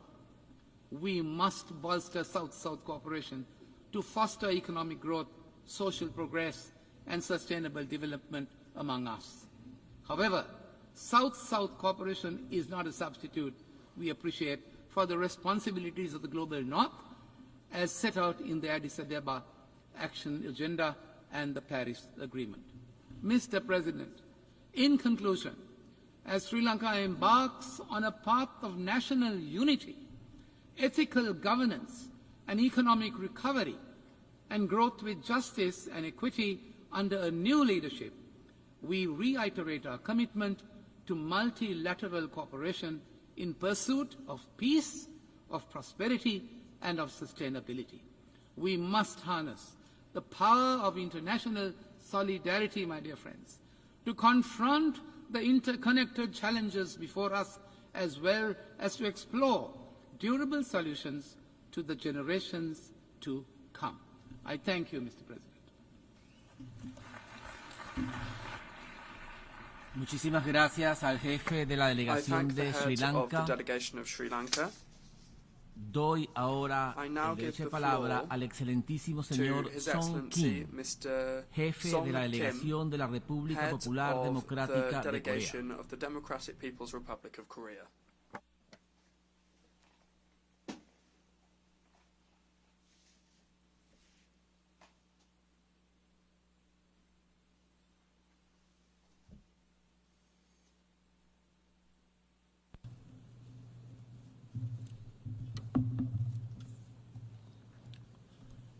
의장 선생, President, 사무총장 선생, 각 대표, 나는 먼저 필리몽양 선생이 유엔 총회 제79차 회의 우장으로 선거된 것을 축하합니다. 아울러 당신의 익숙한 사회 밑에 이번 회의가 훌륭한 결실을 거두리라는 확신을 표명합니다. 의장 선생, 본 유엔 총회는 인류의 생존과 발전이 유례 없이 엄중한 위기와 도전에 직면한 속에 진행되고 있습니다. 수만 명의 무고한 인간이들이 목숨을 앗아가고 제2차 세계대전 이래 가장 끔찍한 인도주의 위기를 초래한 가자 사태가 1년째 지속되고 있는 것을 비롯하여 세계 각지에서는 무장 충돌과 유혈 사태가 그칠 수 없습니다. 설상가상으로 세계의 많은 나라 지역들에서 극심한 고온과 가뭄, 폭우와 풍물과 같은 이상기후 현상이 더욱 우심해져 막대한 인적 및 물질적 손실이 초래되고 있으며 식량 및 에너지 위기, 실업과 빈곤, 사회적 불평등과 같은 난 문제들이 겹치고 있습니다. 여기에 유엔 헌장에 관통되어 있는 협력과 단합, 다모주의 정신 대신 개결과 평가르기, 일방주의가 횡행하여 국제적 위기 타파에 난간을 더해주고 있습니다. 때문에 나는 본 회의가 자기의 주제와 정신에 맞게 인류의 생존과 발전을 이어가는 도전과 위기를 극복하고 유엔 중심의 다모주의 체계를 수호하며 현재와 미래 세대의 평화와 발전을 주동하는 우위 있는 계기로 되리라는 기대를 표명하게 됩니다. 의장 선생, 현존 위기를 극복하고 유엔 헌장에 지적된 대로 사회적 진보와 보다 높은 생활 수준을 도모하기 위해서는 매개 유엔 성원국이 자기의 책임을 다하는 것이 중요하다고 생각합니다. 이러한 취지로부터 나는 조선민주주의 인민공화국 정부가 사회경제 발전과 지역의 평화와 안정 수호, 국제적 정의 실현을 위해 기울이고 있는 노력과 원칙적 입장에 대해 소개하려고 합니다. 오늘날 세계가 직면한 도전은 조선민주주의 인민공화국에도 외로되지 않지만 정부의 정확한 노선과 강력한 집행에 의해 사회경제 분야에서는 소중한 성과들이 이룩되고 있습니다.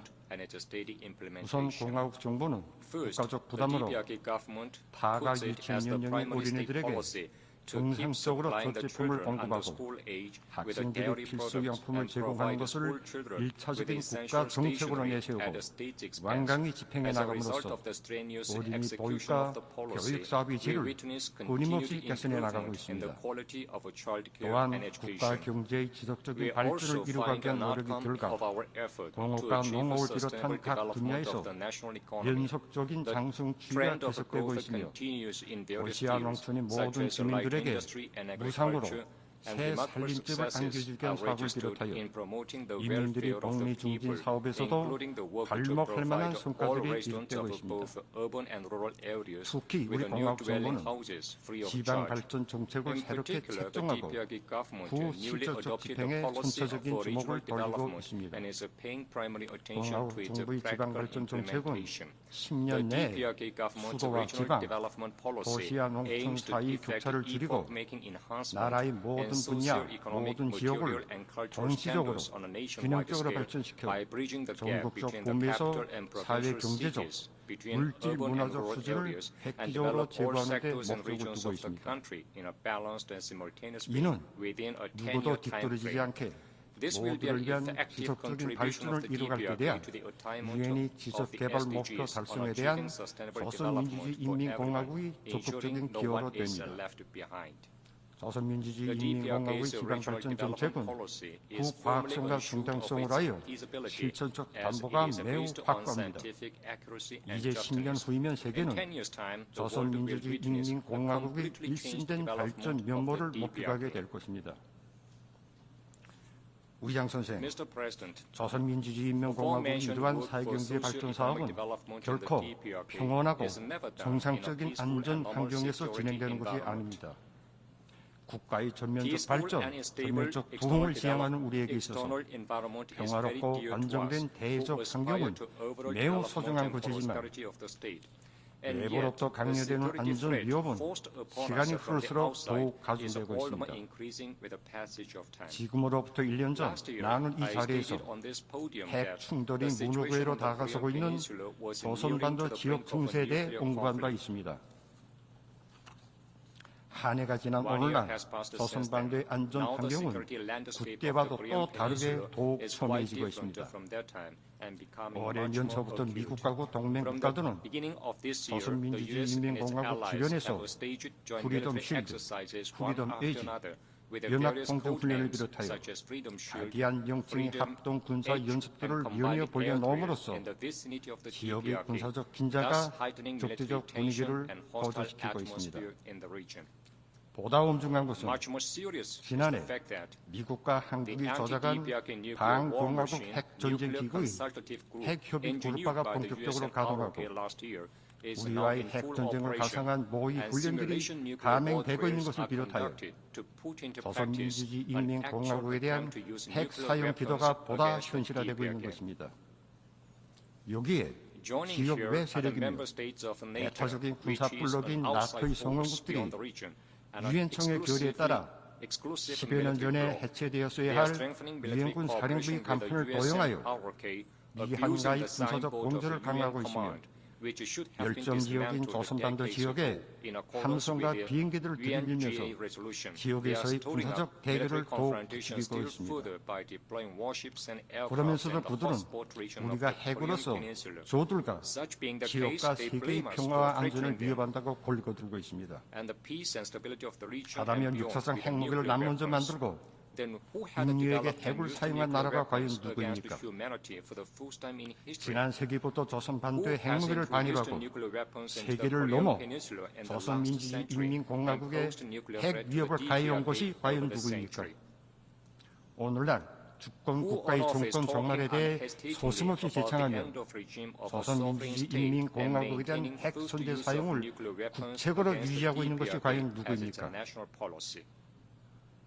우리가 핵을 가졌기 때문에 미국이 우리를 적대시하는 것이 아니라 바로 미국이 70여 년 전부터 조선민주주의인민공화국을 적대시하면서 핵 위협을 가해왔기 때문에 우리가 부득이 핵 보유라는 역사적인 결심을 하지 않으면 안 되게 된 것입니다.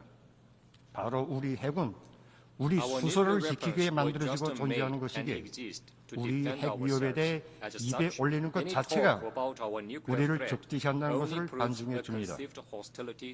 미국과 주변 국가들이 애결적이고 침략적인 속성이 스스로 변하지 않는 이상 조선반도의 안전 환경은 우리 세대는 물론 다음 세대에도 우연 복잡 다단하게 되어 있습니다. 이러한 상황에서 국가의 안전 이익을 수호하고 평화적 발전을 담보할 수 있는 강력한 힘을 상시 유지하는 것은 조선민주주의인민공화국에 있어서 필수 불가결의 주권적 권리 행사로 됩니다. 조선반도 정세가 국도로 긴장해지면서도 전쟁으로까지 가닿지 않는 것은 전적으로 우리 국가가 강력한 전쟁 억제력으로 침략 위협을 억제하고 지역에서의 힘의 균형을 보장하고 있기 때문입니다. 하기에 우리는 국가 안전 보장에 대한 의무감뿐만이 아니라 지역과 세계의 평화와 안전 유지에 대한 사명감으로부터 전쟁 억제 능력을 계속 향상시켜 나가고 있습니다. 조선민주주의인민공화국 국무위원장 김정은 동지께서는 대화도 대결도 우리 선택으로 될 수 있지만 우리가 보다 철저히 준비되어 있어야 할 것은 대결이라는 것이 우리가 30여 년간의 조미 관계를 통하여 내린 청하이고 결론이라고 말씀하셨습니다. 우리는 주권 국가의 합법적 권리, 우리 자위권을 놓고 뒤돌아보기도 아득한 과거의 논점으로 되돌아가지 않을 것이며 전체 조선인민이 피어린 투쟁으로 이룩한 우리 국위를 놓고 그 누가도 흥정하지 않을 것입니다. 미국에서 그 누가 집권하든 우리는 일개 행정부가 아니라 미국이라는 국가적 실체 그 자체를 대상할 것이며 마찬가지로 미국이 구원던 정권도 달라진 조선민주주의인민공화국을 상대해야 할 것입니다. 의장 선생, 정의와 평화를 수호하고 진보와 발전을 지향하며 신성과 단결을 도모하는 것은 조선민주주의인민공화국이 변함없는 대중시적 입장이며 유엔 헌장에 관통되어 있는 사상이기도 합니다.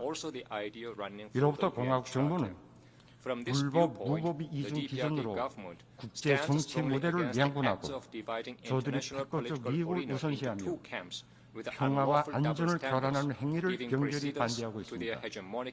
현재기 유엔이 제시한 지속개발 목표 달성을 저해하는 인자가 한둘이 아니지만 가장 문제로 되는 것은 바로 미국을 비롯한 일부 유엔 성원국들이 강권과 전행 이중 기준입니다.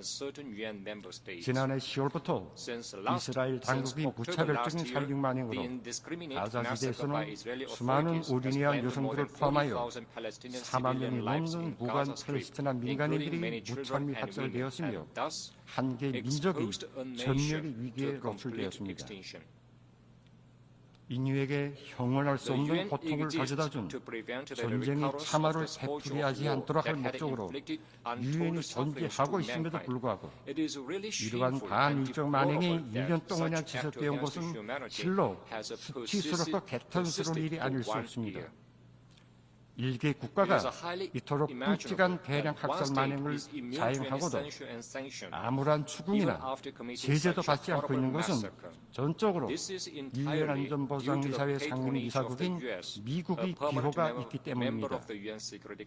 미국은 동맹국이 민족 멸살 행위를 멈춰 세우기를 바라는 국제사회의 염원을 짓밟고 중동 평화 실현을 위한 유엔 안전보장이사회 결의안들에 무려 5차례나 거부권을 행사함으로써 유엔의 권위를 훼손시키고 반인인 범죄를 부추겼습니다. 그러한 미국이 그 누구에게도 사소한 피해를 주지 않은 주권 국가의 합법적인 자위권 행사를 위협으로 도발로 매도하고 있습니다.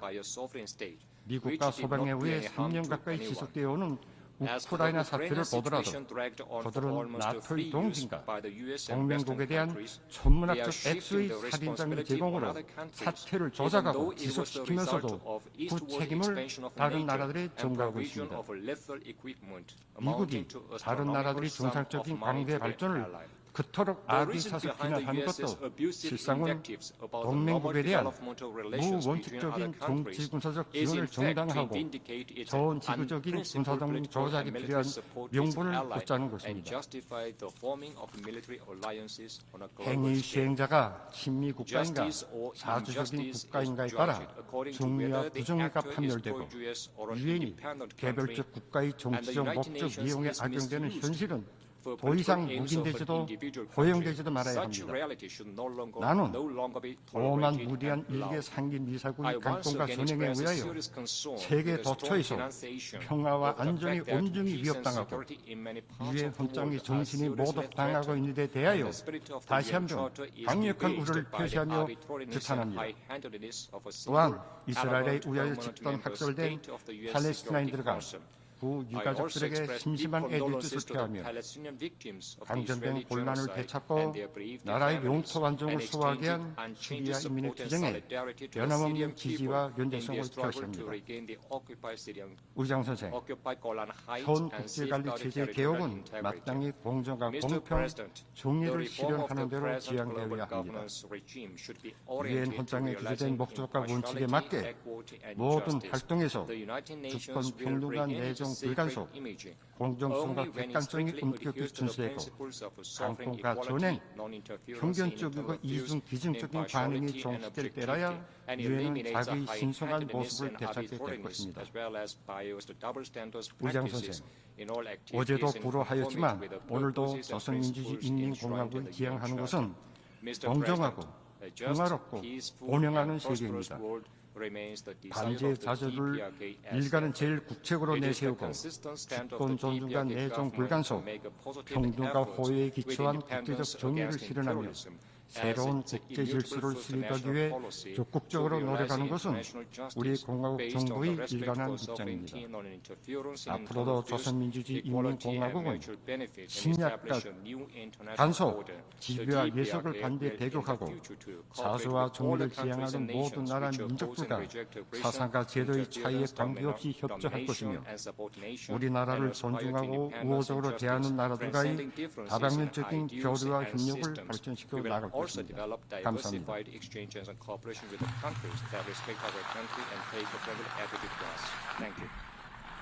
Je remercie le chef de la délégation populaire démocratique de Corée. Head of the delegation of the Democratic People's Republic of Korea. Je donne maintenant la parole à son Excellence Monsieur Tiburoro Tito, chef de la délégation de head of the Kiribati. delegation of the Republic of Kiribati.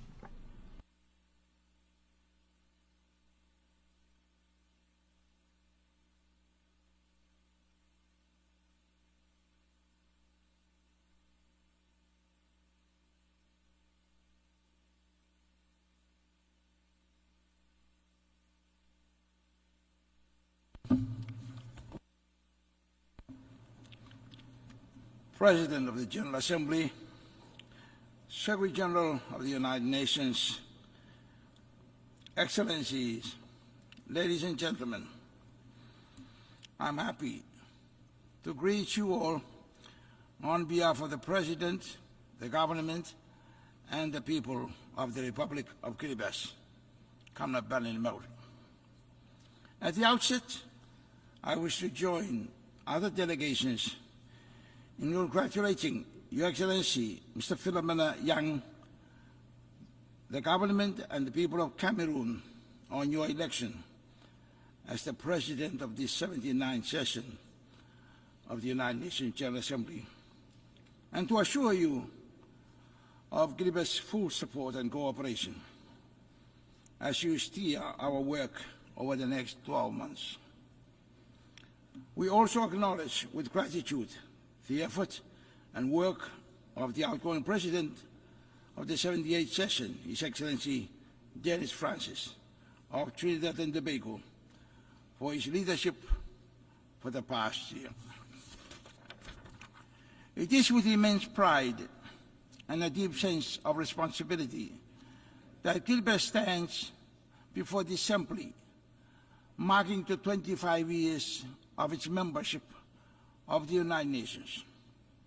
A quarter of a century ago, on 14 September 1999, Kiribati joined this esteemed body and became the 186th member of this UN family.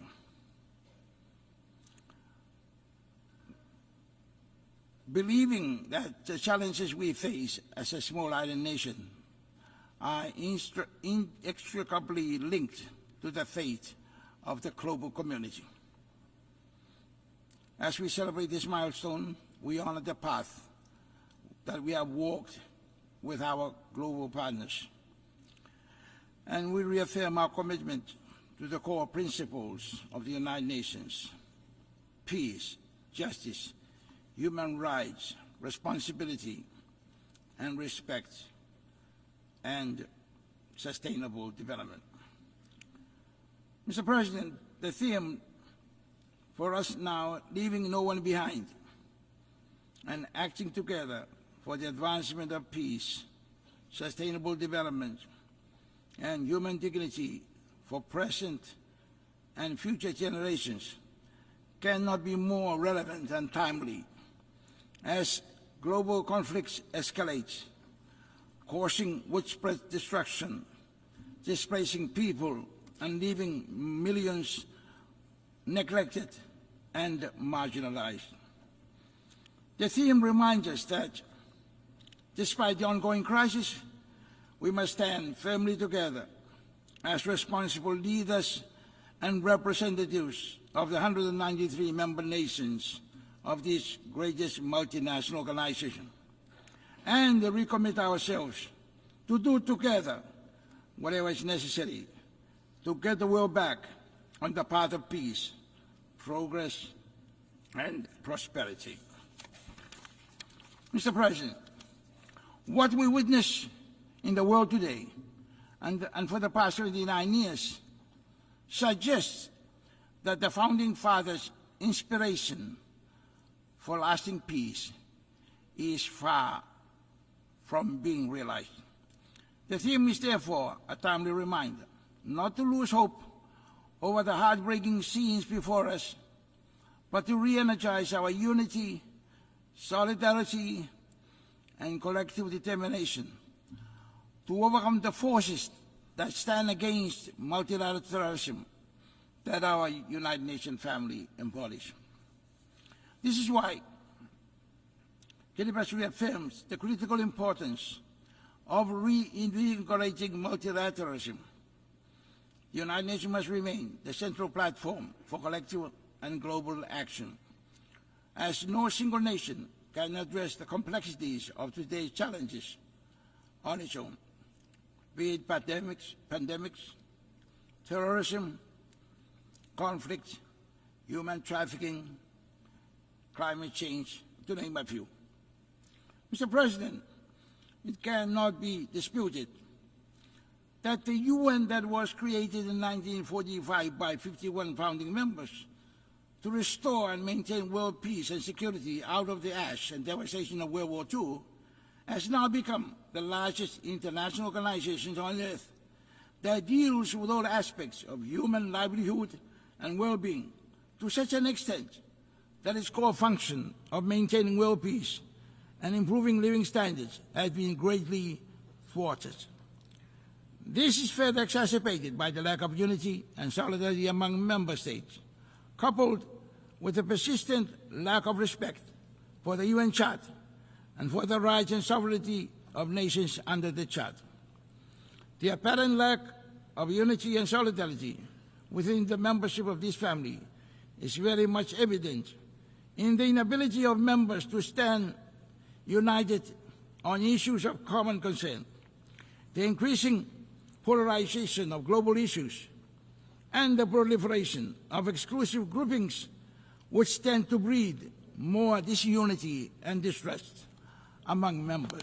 Mr. President, the success or failure of the United Nations in its core mission depends not only on the dedication, commitment, and persistence of its leadership and membership, but also on the quality of the collaboration between the two. The theme is a reminder of the need to gauge the performance of the United Nations against its core mission of maintaining world peace, improving living standards, and the promotion of human rights and freedoms. In this vein, our collective deliberation at this 79th session must shape a more effective path for the United Nations, ensuring it meets the pressing challenges of our time and serves all nations equitably. Considering the significant disparity between the United Nations' intended mission and its actual outcomes, an in-depth analysis is needed to explore why the organization has not been successful in preventing and resolving conflicts. It is important that the root causes of these failures are identified and addressed. Equally important is the need to stress the crucial role of the UN Secretary General, jointly with the P5 members of the Security Council, in putting a stop to ongoing conflicts and in preventing new ones from erupting.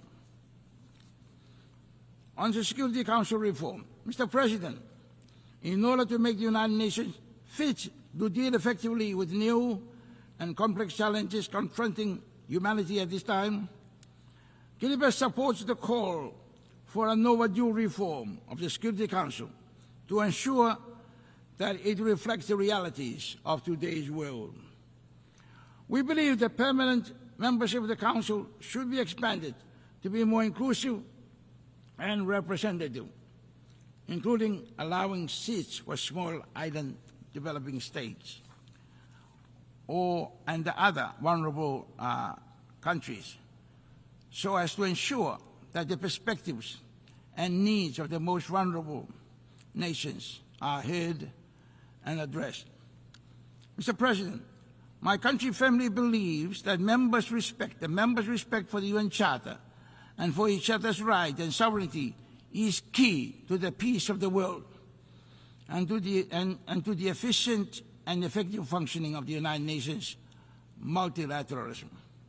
It is therefore paramount importance that each one of us recommit ourselves now to fully respect the Charter and each other's rights and sovereignty.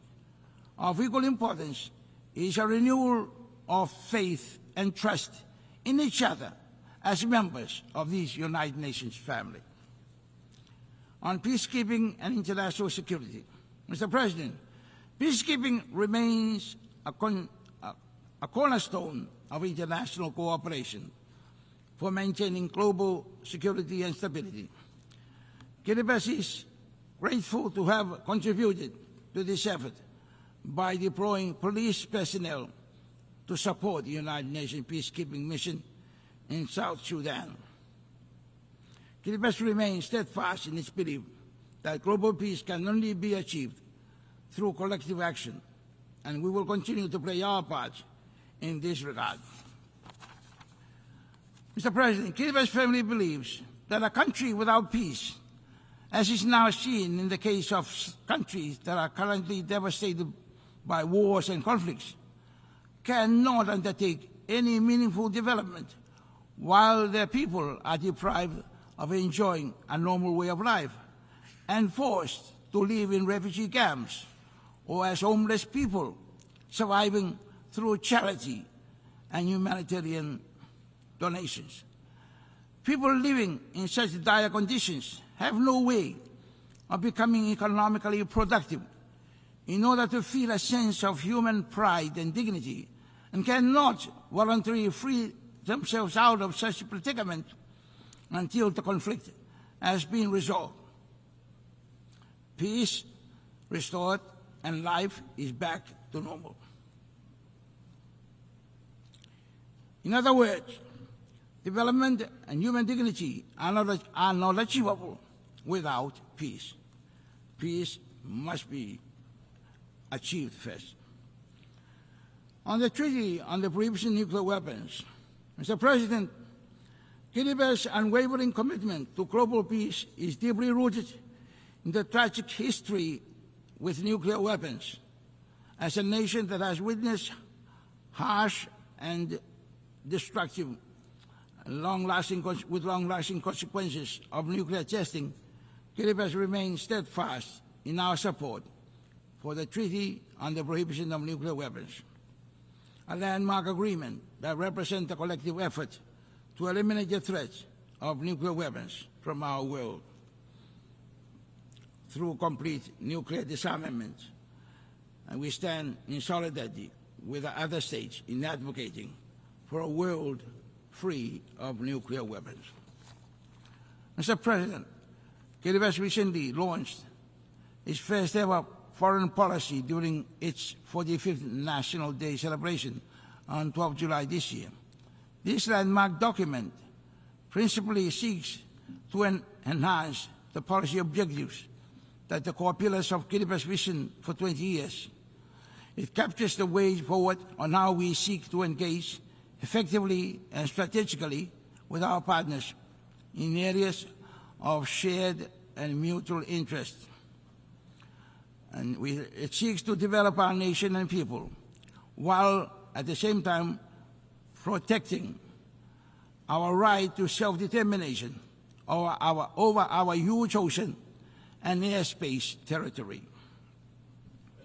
Mr. President, let me at this juncture highlight Kiribati's views and perspectives on some pertinent issues for small islands, such as climate change and sea level rise, the 2030 Sustainable Development Goals, marine conservation and protection, and the Pact of the Future, and on the crucial link between peace, sustainable development, human dignity, and the concept of leaving no one behind, as highlighted in the theme.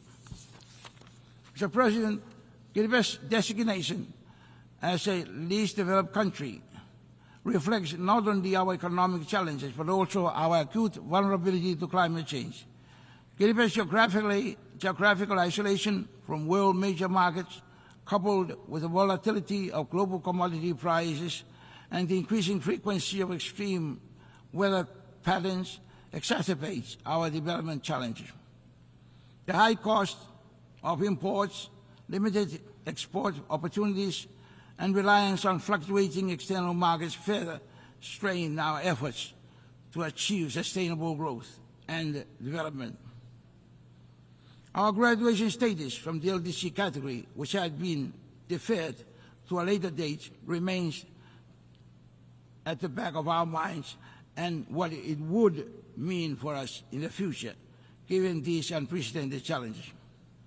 It is for this reason, Mr. President, among others, that we recognize the Multi-Dimensional Vulnerability Index, MVI, potential as a more fitting measure of vulnerability for all developing states. On climate change, Mr. President, we believe that humanity must be well informed about the riches and the resources of the planet that are finite and must not be overexploited to the extent that the planet's Earth's health and wealth is compromised, as is now evident in the climate crisis caused by the overexploitation of the planet's resources during the past century of industrialization. While the international dialogue on climate change has been extensive, Kiribati urges that we move beyond words to concrete action. The commitments made in the international forums, including the COP meetings, must translate into tangible results on the ground. As we continue to advocate for mitigation, it is clear that adaptation and resilience building are critical for low-lying atolls like Kiribati. Coastal protection remains a priority for Kiribati, and while adaptive measures such as the planting of mangroves and demarcating of seagrass continues, there is a dire need for interventions in hard infrastructure such as resilient seawall. Climate change is undeniably the driving force behind sea level rise. Kiribati continues to grapple with the challenges posed by sea level rise, which endangers our land, agriculture, and our way of life. The IOSIS Declaration on Sea Level Rise and Statehood encourages our dedication to building resilience against climate impacts and emphasizes the urgent need for global action. The United Nations recognition of the profound impacts of climate change and sea level rise through the establishment of high-level platform to address sea level rise during this session is a notable and welcome step. It reflects the urgency of addressing climate change and its devastating consequences on vulnerable communities worldwide, in line with the commitment of the 2050 Blue Pacific Strategy. We strongly advocate for global climate action, including maintaining the 1.5 degree Celsius goal and addressing sea level rise as essential to safeguarding the livelihoods, identity, sovereignty, and security of the Pacific Island communities, especially low-lying atolls, which are only 2 or 3 meters above sea level. On sustainable development goals, Mr. President, as we continue our journey towards achieving sustainable development goals by 2030, Kiribati has localized SDG in a 20-year development roadmap or vision called KV20, with its primary aim to make Kiribati a healthy, wealthy, and most peaceful nation by 2036. This localization effort ensures that the SDGs are not merely theoretical goals that are embodied in our national policy projects and initiatives. Sustainable development is crucial for the long-term resilience and prosperity of Kiribati and other small island developing states. However, the realization of these goals require enhanced capacity development, technology transfer, and stronger data support systems to better meet the unique and special circumstances of vulnerable countries. Kiribati also commits and looks forward to the implementation of the Antigua and Barbuda Agenda, ABAS, focusing several key areas aimed at promoting sustainable development, resilience, and addressing the unique challenges faced by small and developing states, such as climate change, resilience, sustainable economic development, access to financing, biodiversity, conservation, to name a few. ABAS reflects the need for tailored solutions that recognize the unique circumstances of states while promoting sustainable development and resilience against external shocks. On marine conservation and protection, Mr. President, fisheries continue to hold prominence as a priority sector within our Kiribati vision for 20 years plan. Given that ocean resources are significantly contribute largely to our economy. Kiribati's huge reliance on the tuna fishing license revenue, which finances about 70% of the government's annual expenditure budget makes it mandatory for the government to take special care of the health of the marine environment, as evidenced in its adoption of the marine spatial planning of its entire 3.5 million square kilometer of its tuna-rich ocean resource. In order to promote public awareness and participation in marine protection and conservation, a number of programs have been launched in some villages and communities in which people are encouraged to make village-based rules protecting fisheries in the areas against overexploitation and sanctioning offenders in accordance with well-accepted cultural practices. However, our limited capacity in monitoring the surveillance of our large economic zone are highly susceptible to illegal, unregulated and reported fishing, IUU, fishing expeditions. Considering our heavy reliance on our fisheries for livelihood and revenue, Kiribati remains deeply committed, concerned about the ongoing challenge of IUU, which undermines not only our national effort to sustainably manage marine resources, but also global progress towards achieving the Sustainable Development Goals. IUU fishing significantly impacts our national economy by depleting fish stocks, undermining sustainable fishing practices, and reducing revenue for local fisheries. This threatens the economic stability and the livelihood of our people dependent on fishing. We acknowledge the assistance of our partners rendered in addressing this gap and in providing the surveillance support. Kiribati calls upon the international community to strengthen cooperation and action to combat IUU fishing, ensuring that sustainable fisheries management become a reality for all nations, especially those most vulnerable to its impact. Kiribati is acutely aware of the profound significance of the ocean to our livelihood, culture, and environment. And this is why we invest a lot of effort in the preservation and protection of our marine environment. On the Pact of the Future, Mr. President, Kiribati applauds the Secretary General for his great initiative for bringing the whole world together to re-energize the United Nations as it approaches its 80th year anniversary, so that it remains relevant and vital for the peace, progress, and prosperity of humanity in the future. The proposed Pact for the Future offers an essential roadmap strengthening global cooperation on key issues including climate change, digital transformation, and peace building.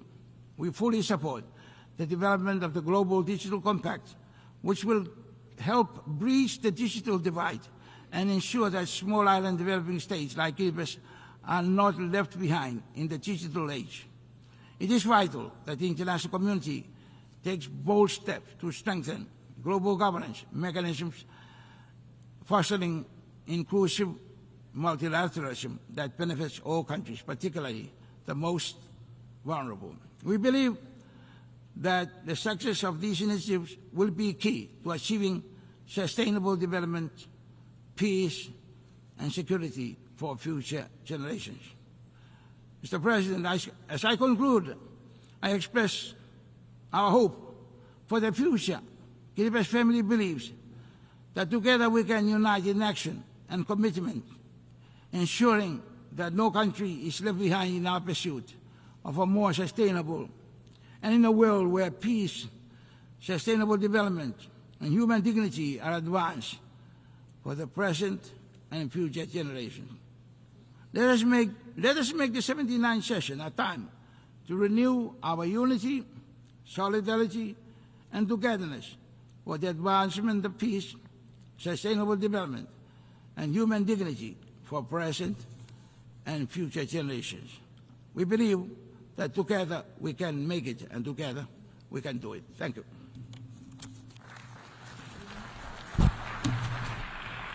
Je remercie le chef de délégation de Kiribati. Head of the delegation of Kiribati. Je donne maintenant la parole à son Excellence Monsieur Mohammed Siad chef de la délégation de Djibouti. Head of the delegation of Djibouti.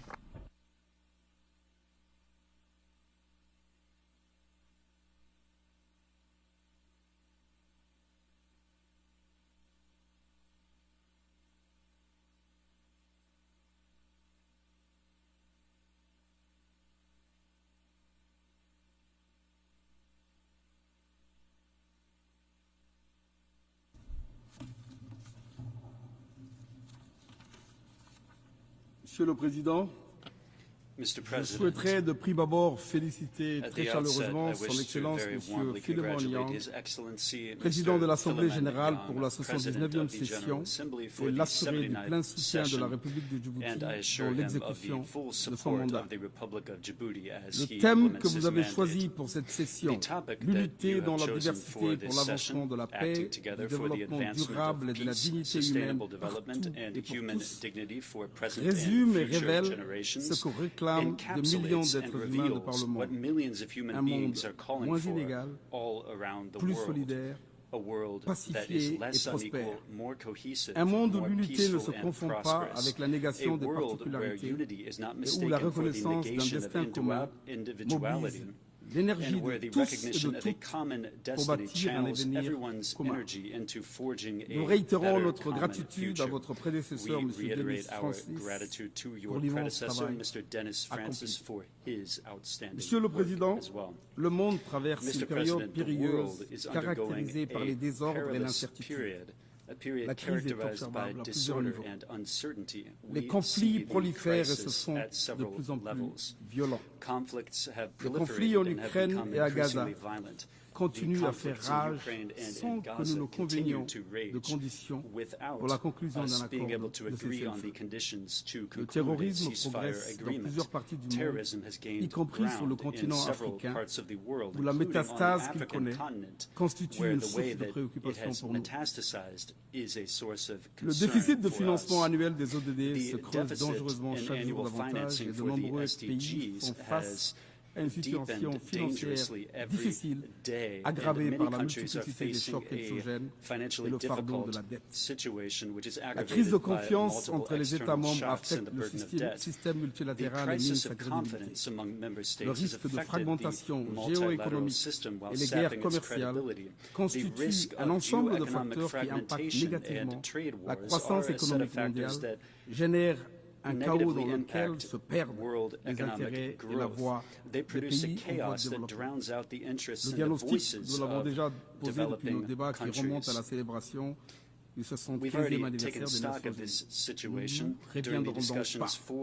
La question est de savoir si nous serons en mesure d'utiliser les fenêtres d'opportunité de renouvellement qui se présentent à nous, car fort heureusement, il y en a. Nous devons redoubler d'efforts, surmonter nos divisions et mener une action collective afin de mettre fin au conflit, mettre en place des politiques, des programmes d'investissement et de partenariat pour rattraper le retard pris dans la mise en œuvre des ODD et reformer les institutions financières internationales de manière à ce qu'elles puissent répondre de manière prompte et efficace aux urgences et aux chocs systémiques auxquels de nombreux pays du monde font face. Monsieur le Président, les institutions financières doivent fournir aux pays en voie de développement un accès à un volume plus important de subventions et de financement à des conditions favorables, tout en préservant leur tolérance au risque pour les investissements liés au développement durable, y compris l'utilisation d'instruments de risque innovants. Ces solutions doivent être discutées, approfondies dans le sens de leur mise en œuvre au sein du Conseil économique et social, dont le rôle et la place doivent être renforcés.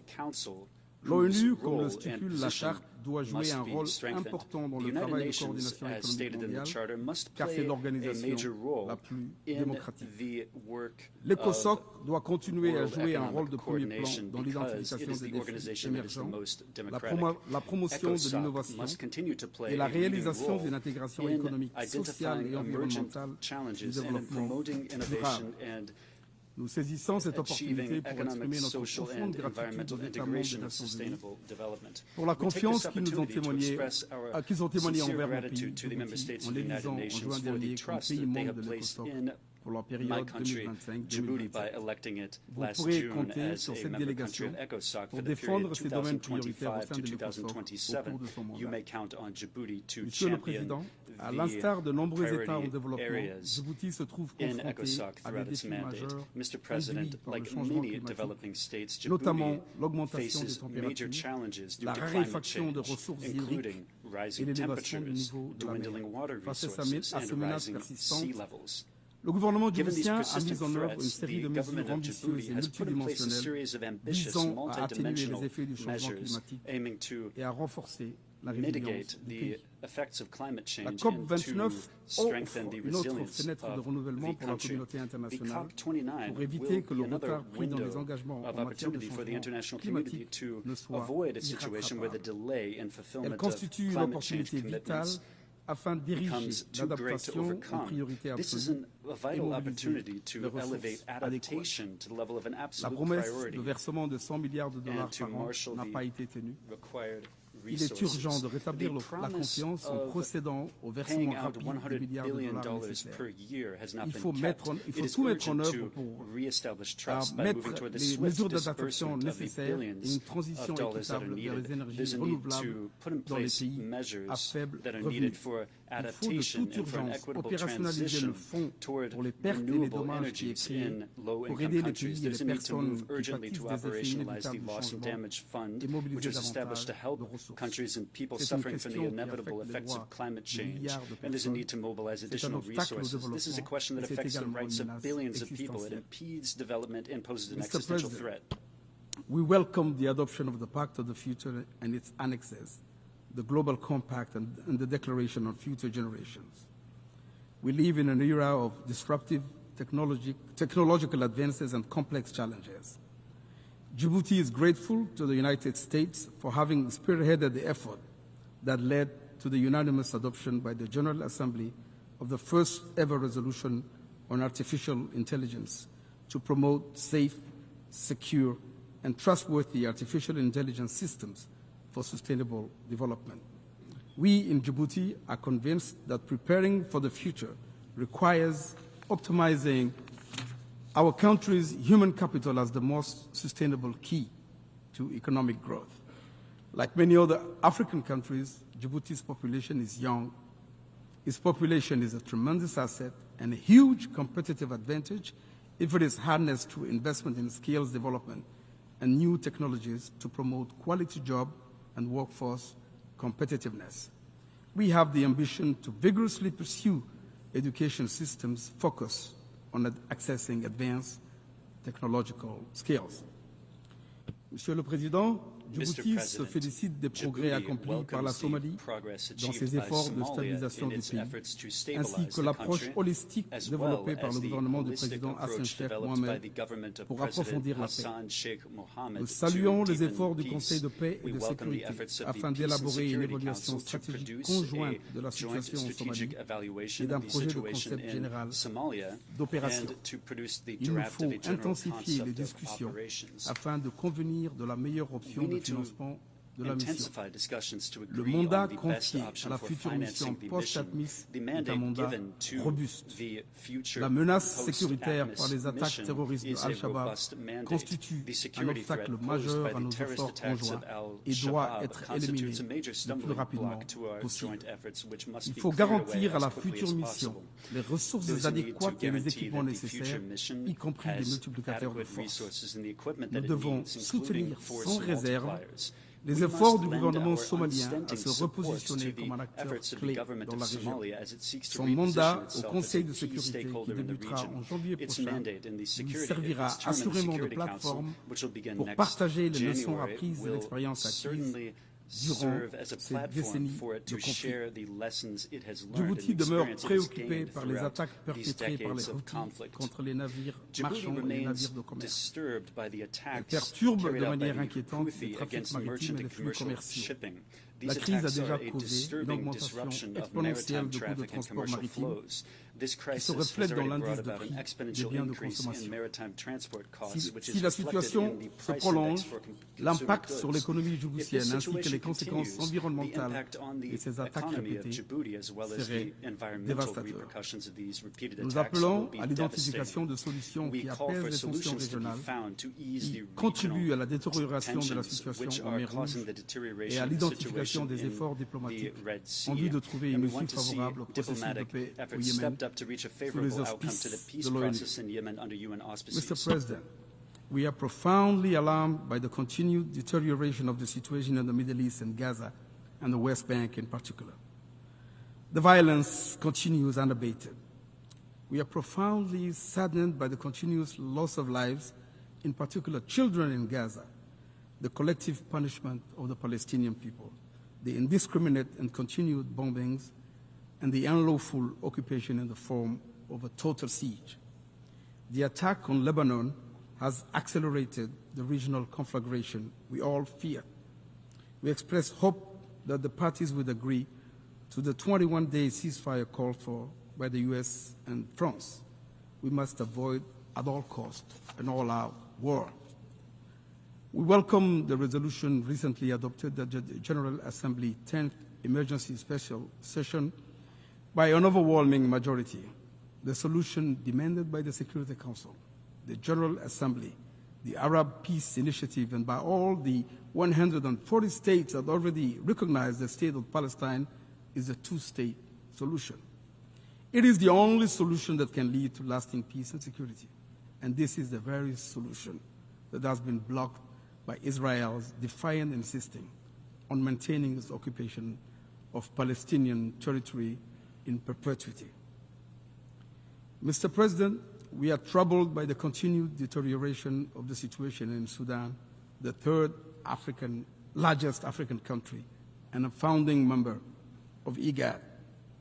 We are saddened by the tragic loss of lives, the destruction of infrastructure, and the devastating humanitarian catastrophe that it has caused. Djibouti, under the leadership of President Gele, current chairman of IGAD, has held many meetings at summit level to explore avenues for a peaceful resolution of the conflict. Djibouti reaffirms its commitment to the territorial integrity, sovereignty, political independence, and unity of Sudan. In line with African Union Peace and Security Council decisions, we underscore the importance of ensuring the protection of the Sudanese state, its institutions, and its people. We just recently held in Djibouti, in partnership with the United Nations, a retreat of mediators with the ultimate goal of harmonizing the various initiatives aimed at ending the conflict. We call on the Sudanese Armed Forces and the Rapid Support Forces to honor the commitments made in Jeddah and subsequent negotiations, and further urge them to guarantee full, safe, rapid, and unhindered humanitarian access. We call on Sudanese leaders to have the Sudanese people's best interest at heart.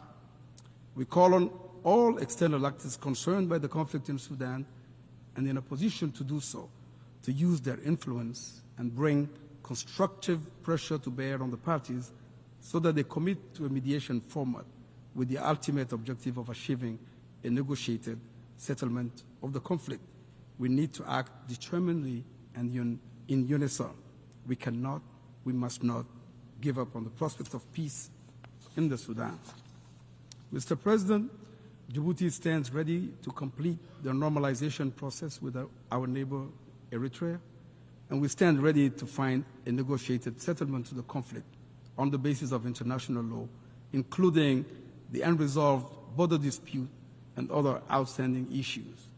The fate of our missing combatants is uppermost in our hearts. Their families need closure. To conclude, at UNGA 79, we have made significant commitments. We have adopted the Pact of a Future, a bold and ambitious document which bestows important responsibilities to our organization and strengthens it. It also calls for a reformed global governance structure. We did it to reject the return to an order devoid of justice, where the strong do what they can and the weak suffer what they must, where there is no rule of law and might triumphs over right. We did it for our own sake and for the sake of our posterity, because we have no choice but to stand up and stand together to prevent a descent into the morass. We now have to honor the commitments made. The stakes are high, because if you don't, the United Nations will continue to be reduced to a symbolic space where non-binding commitments are made but never implemented. Thank you for your attention.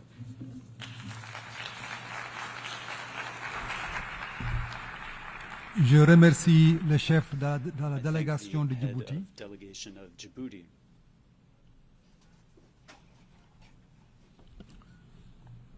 Je donne maintenant la parole à son Excellence Monsieur Ernest Rwamusio, chef de la délégation du Rwanda.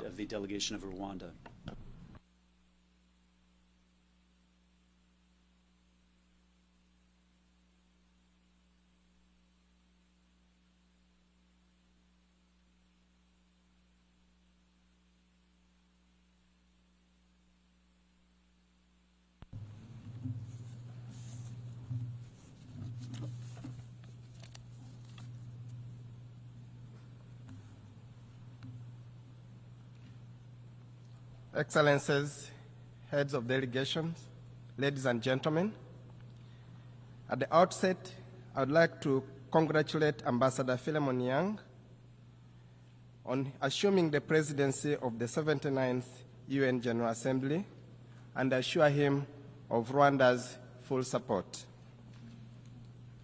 As we conclude the 79th United Nations General Assembly debate, unity has been a central theme throughout this year's high-level week, and rightly so. Rwanda is of the view that in today's increasingly fractured world, unity is central to addressing pressing issues, most of which transcend borders and national interests.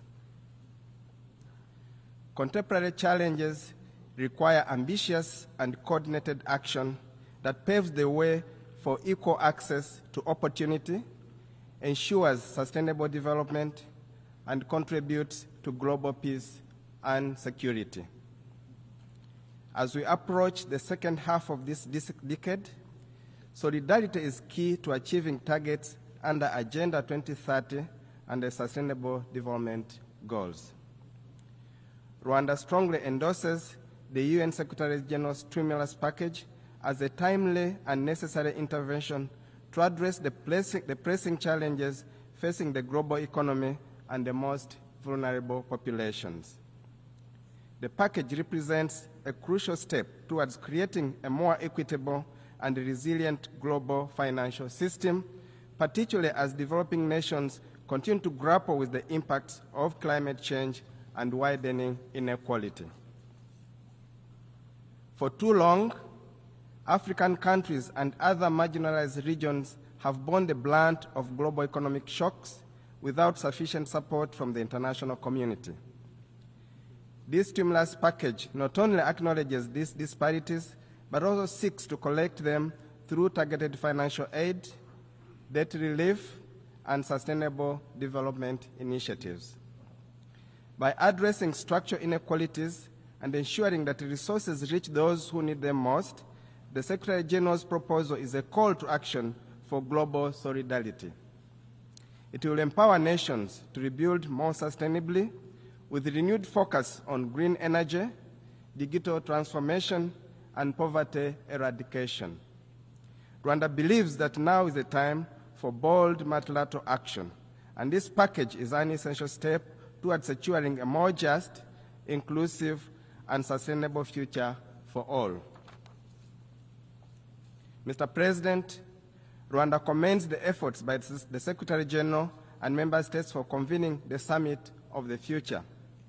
This summit and the adoption of the Pact of the Future are crucial steps in boosting action to protect the interests of present and future generations. Rwanda knows firsthand what division and fracture can do to a society, let alone a community of nations. In the aftermath of the genocide against the Tutsi in 1994, we Rwandans found ourselves at a crossroads where we chose unity over division for our own survival. This choice was not an easy one, but it was the right one and has defined Rwanda's post-genocide nation building ever since. The world now stands at a similar crossroads with a choice to make, to choose unity for the collective good.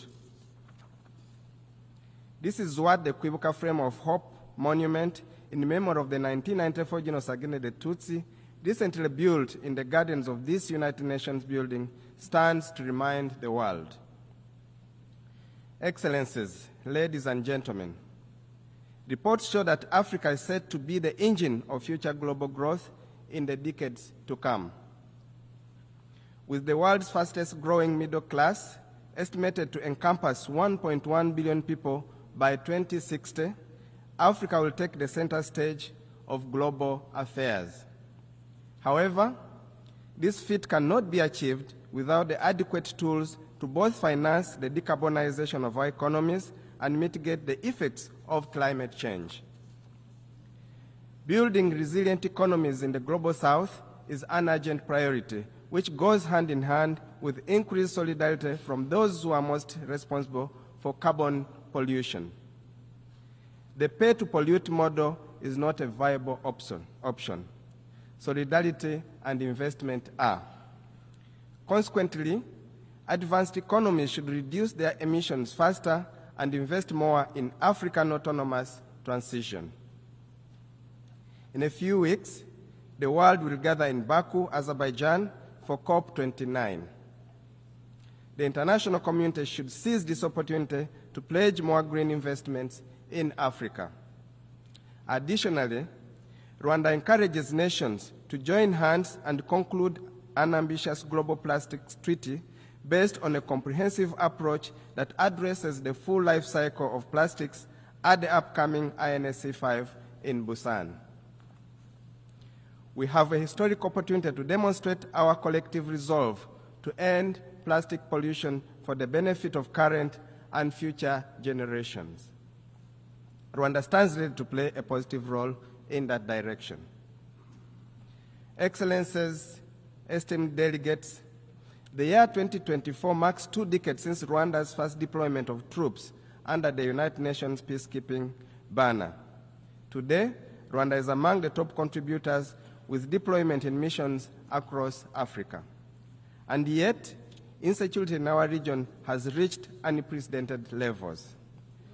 This is evidenced by the rising threat of radicalized insurgency in the southern part of the continent, terrorism in the Sahel, or the presence of state-sponsored genocide militias right by our border.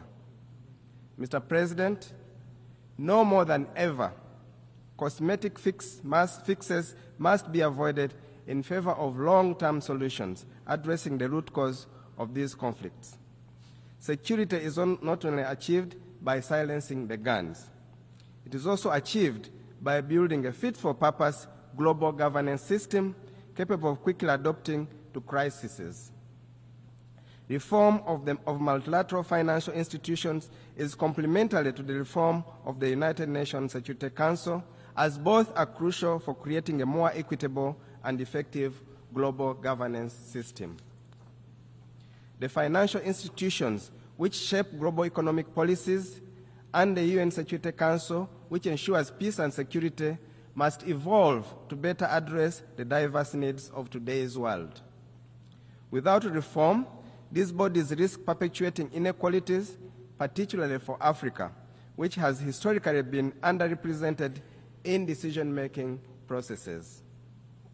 Reforming both the financial institutions and the UN Security Council is vital to ensure fair representation, foster trust among nations, and effectively respond to the pressing challenges of the modern era, such as economic instability, climate change, and conflict. In this regard, Rwanda fully supports the reform of the UN Security Council to enhance its effectiveness and efficiency. Such reforms are necessary to address long-standing injustices faced by Africa, ensuring that the Council becomes more responsive to contemporary global challenges and dynamics. Only through these changes can we build a system grounded in equitable rules, unity, and solidarity. As we conclude this General Assembly, let us remember that history will judge us not by the challenges we face, but how we respond to them. The reforms we seek are not just necessary, but inevitable to ensure a future grounded in justice, equity, and solidarity. Rwanda stands ready to work with all nations, and we believe together we can build the world we want, one where no nation or continent is left behind. Let us seize this moment, for the future of humanity depends on it. I thank you for your kind attention.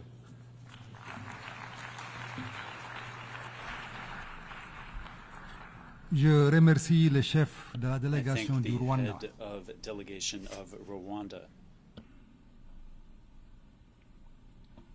Je donne maintenant la parole à son Excellence Monsieur José Javier de la Gasca, chef de la délégation de l'Équateur. Excellency José de la Gasca, head of delegation of Ecuador.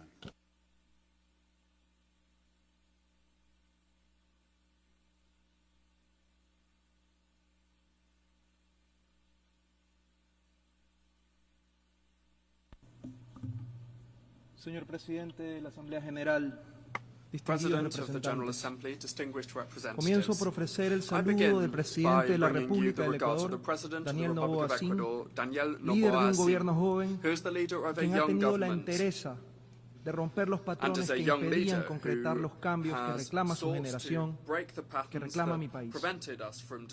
El Ecuador es un país de 18 millones de habitantes, con un potencial enorme, en el que los jóvenes luchan todos los días por un futuro mejor, cambiando la realidad que heredaron.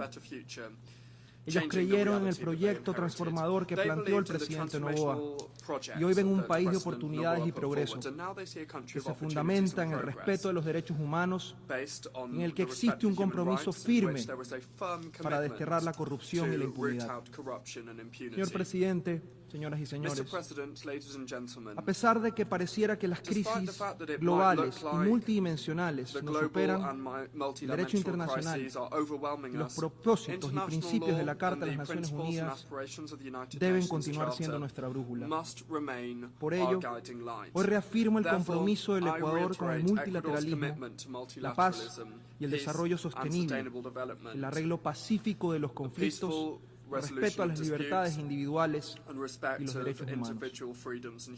Reafirmo, en definitiva, el invariable compromiso y respeto del Ecuador con los ideales y principios que han dado vida a las naciones. Debemos implementar el Pacto del Futuro, el Pacto Global Digital, la Declaración de Futuras Generaciones adoptadas la semana anterior.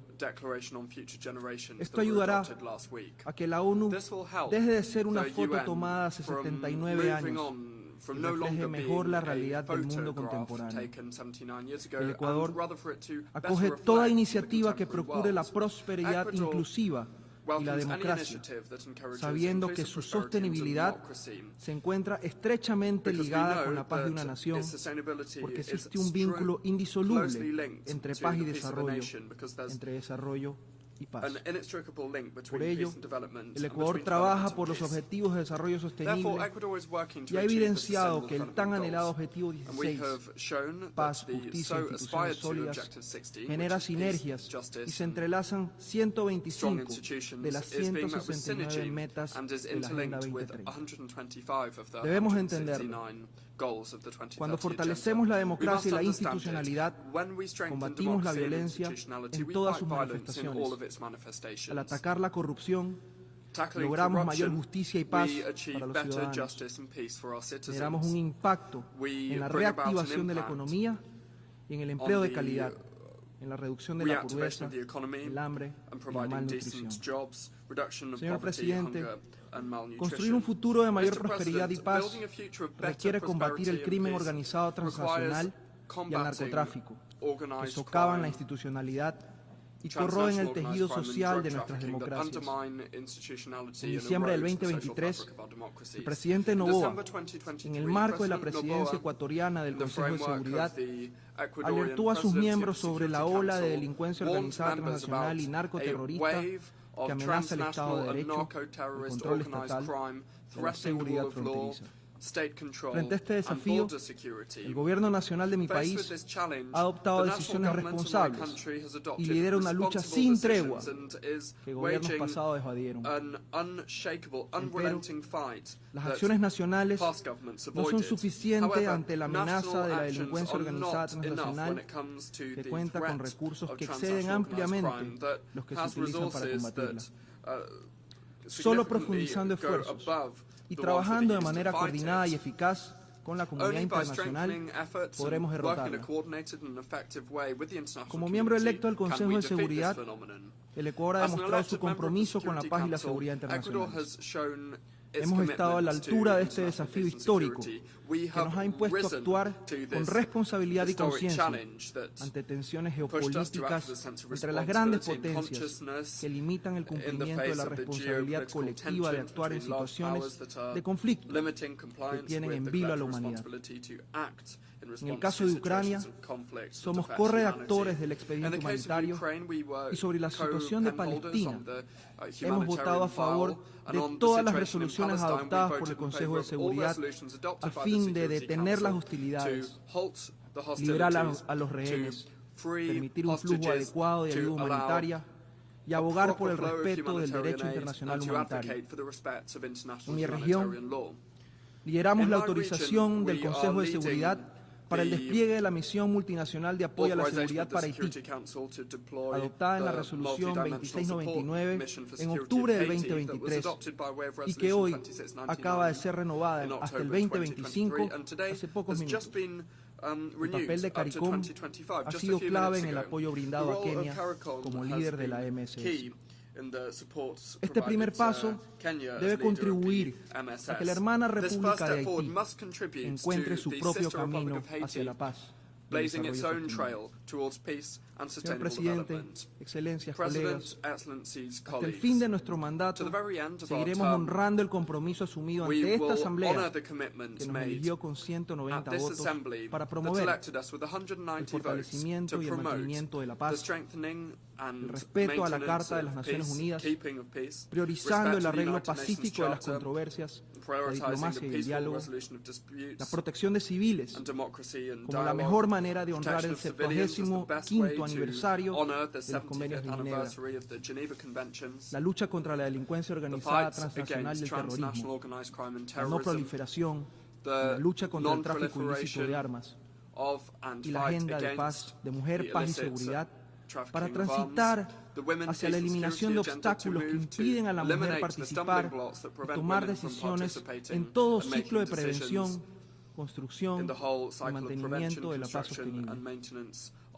Además, quisiera resaltar que el Ecuador ha contribuido de manera permanente a las operaciones de mantenimiento de la paz de las Naciones Unidas, con personal militar en varias misiones y con el apoyo a iniciativas que las fortalecen, como la histórica Resolución 2719 del 2023, que fue adoptada durante nuestra presidencia en el Consejo de Seguridad.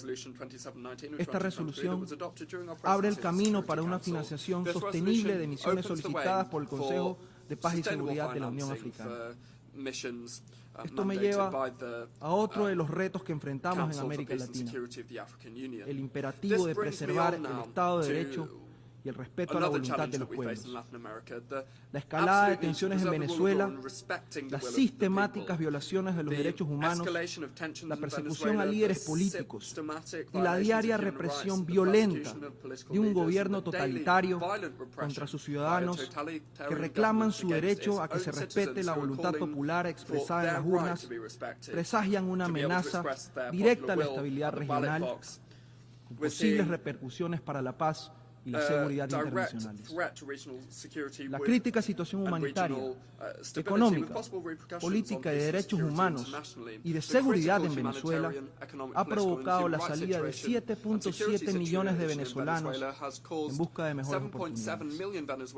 Muchos de ellos han sido recibidos con los brazos abiertos en varias naciones de América Latina, incluido el Ecuador, que acoge al mayor número per cápita de venezolanos en la región. Frente al deterioro continuo, la gravedad y complejidad de esta crisis, el Ecuador ha tomado un liderazgo en favor del pueblo de Venezuela y no cejará en su insistencia ante los foros internacionales para que se produzca una transición pacífica y democrática a cargo de todos los venezolanos.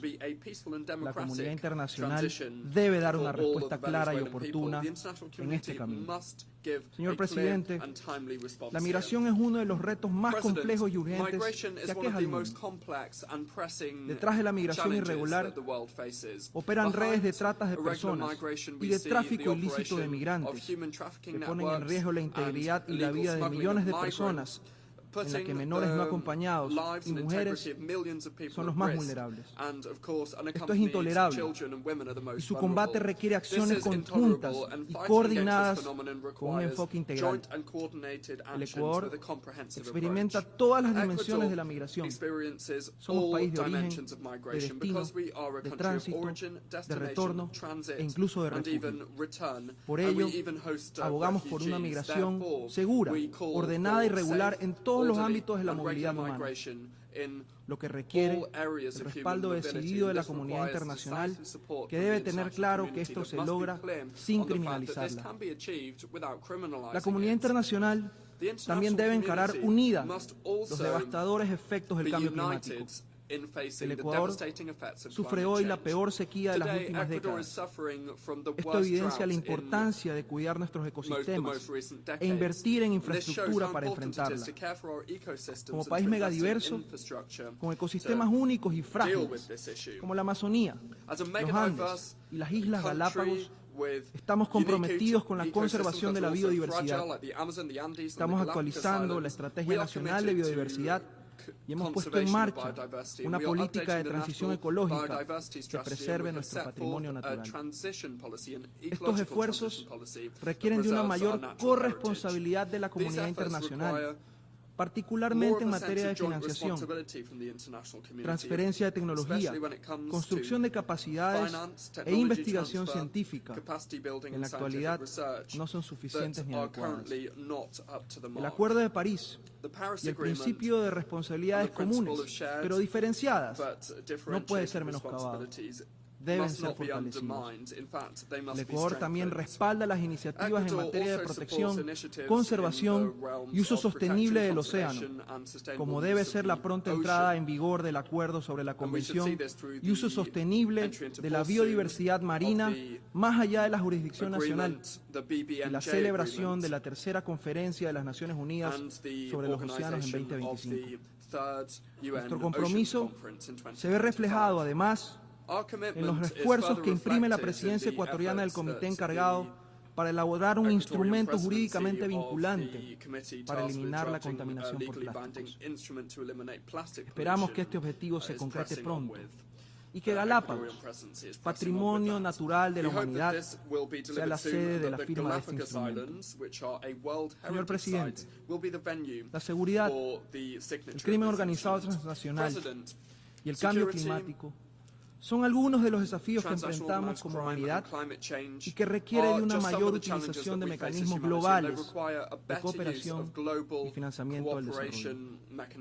El Ecuador está convencido de la necesidad de una verdadera transformación de la gobernanza global y sus instituciones para dotarlas de legitimidad y evitar así su condena a la esterilidad e irrelevancia. Esto incluye a las instituciones de Bretton Woods y a esta misma organización. El perfeccionamiento de los órganos del sistema de Naciones Unidas no es el objetivo último, sino un paso para lograr el objetivo mayor, que es la paz y la seguridad en el mundo.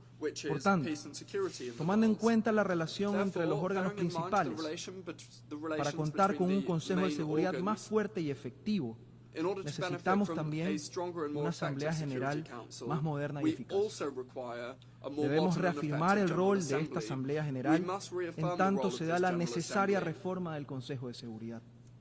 El Ecuador tiene claro que es un miembro no permanente del Consejo que culmina su mandato en diciembre de este año, y también sabe que el papel de los miembros electos, cuando actúan unidos, es fundamental. Debemos seguir trabajando en esa línea. Un componente esencial de la transformación es la participación de las mujeres en posiciones de liderazgo. El Ecuador reafirma su respaldo a que una mujer proveniente de la región de Latinoamérica y el Caribe sea la próxima secretaria general de la ONU.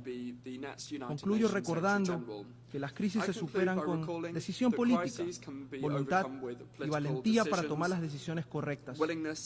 Esto se logrará fortaleciendo el multilateralismo, no debilitándolo. De esta manera podremos lograr los sueños de un mundo más justo, pacífico y de oportunidades para todos. Muchas gracias.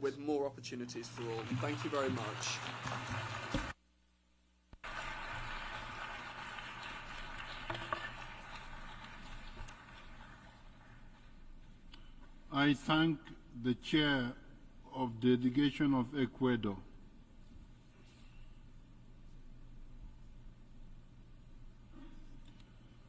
We have heard the last speaker in the general debate.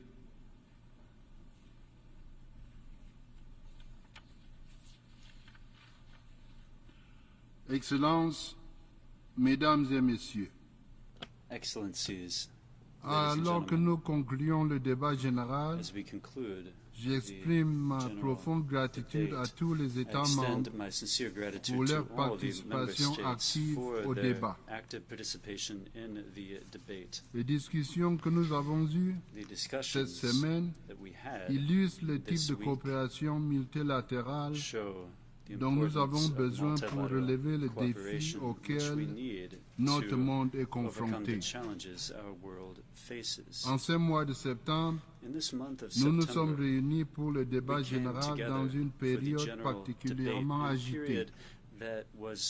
Délégations ont souligné les défis pressants auxquels nous sommes confrontés. L'accélération de l'histoire, l'accélération de la crise climatique, la lenteur dans la réalisation des objectifs de développement durable, l'extrême pauvreté qui ne faiblit pas, une architecture financière internationale inefficace, des inégalités persistantes entre les hommes et les femmes, un chômage de jeunes sidérant, ainsi que les effets néfastes de la transformation technologique et numérique. Quels sont les principaux défis qui ont émergé au cours de nos débats? Nous devons poursuivre sur la lancée du sommet de l'avenir qui vient de s'achever.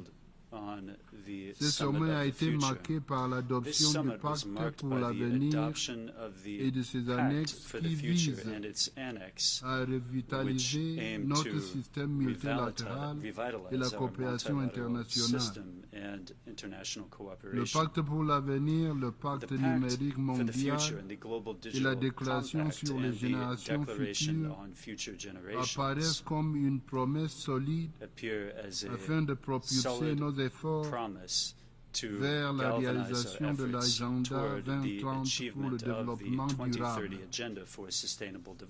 Notre pacte pour l'avenir s'attaque essentiellement à ce secteur de défis qui entravent la coopération internationale depuis de nombreuses années. Certains de ces défis trouveront probablement des solutions grâce à l'application effective du pacte et de ses annexes. J'exhorte les États membres et toutes les parties prenantes à agir dans le sens d'une mise en œuvre effective du pacte pour l'avenir et de ses annexes. Mon bureau prévoit de mener un programme intensif de sensibilisation dans ce sens tout au long de la 79e session de l'Assemblée Générale. Nous restons ouverts à tout conseil et à tout soutien pour faciliter nos actions. Excellencies, ladies and gentlemen, while we are meeting in New York, violent conflicts are raging in Gaza, Lebanon, Sudan, and Ukraine. This is unfortunately not an exhaustive list of the conflicts and crises affecting member states of the United Nations. In the last few days, the world has seen an extremely dramatic escalation of violence between Israel and Hezbollah in Lebanon. That escalation risks causing war in the entire Middle East region.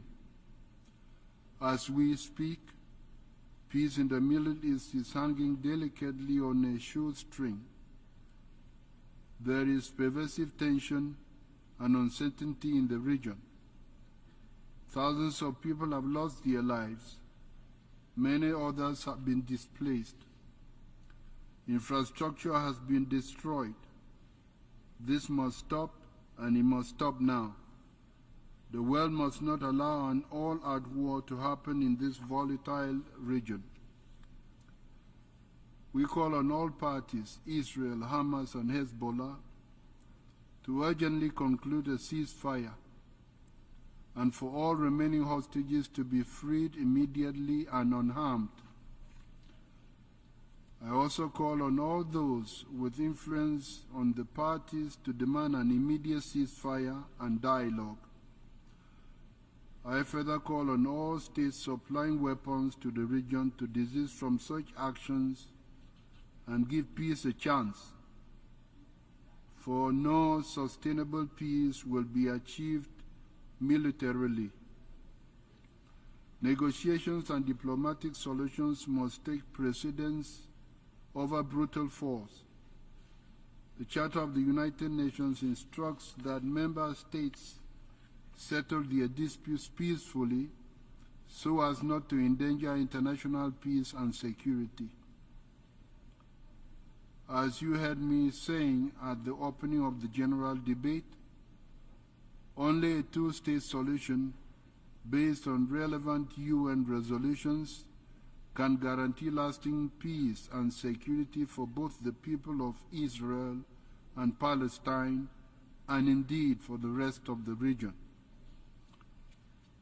Excellencies, during the general debate we heard from 190 member states, including contributions from 71 heads of state, 42 heads of government, 6 vice presidents and crown princes, 8 deputy prime ministers, 53 ministers, 3 vice ministers, and 7 chairs of delegations. Moreover, we heard from 3 observers. Ladies and gentlemen, during the general debate this September, it was disappointing and frankly unacceptable that only about 10% of the speakers were women. This glaring disparity speaks to a deeper issue that we cannot ignore. We must do far better on gender equality, and this cannot simply be a talking point. It must remain a priority on our agenda, demanding action, not just acknowledgement as we move forward. Excellencies, ladies and gentlemen, in my opening remarks of the general debate, I emphasized that only by working together, despite our differences, can we confront and overcome the complex and discouraging challenges before us. Only through dialogue, listening, and collective action can we find solutions that benefit all of us. The theme I chose for the 79th session, Unity in Diversity, for the advancement of peace, sustainable development, and human dignity for everyone everywhere, is not just a guiding principle, it is a call to action. The theme reminds us that our strength lies in our diversity and our ability to unite stakeholders around our common goals. Let us all move forward together with this spirit of unity and shared responsibility. Let us continue our work with the clear aim of building a peaceful, just, and dignified future for all. Thank you.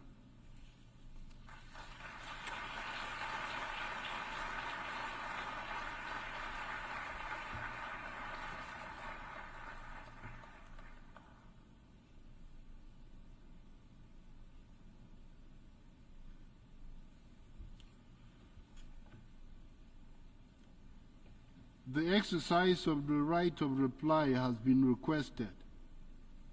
May I remind members that statements in the exercise of the right of reply are limited to 10 minutes for the first intervention and to 5 minutes for the second intervention, and should be made by delegations from their seats.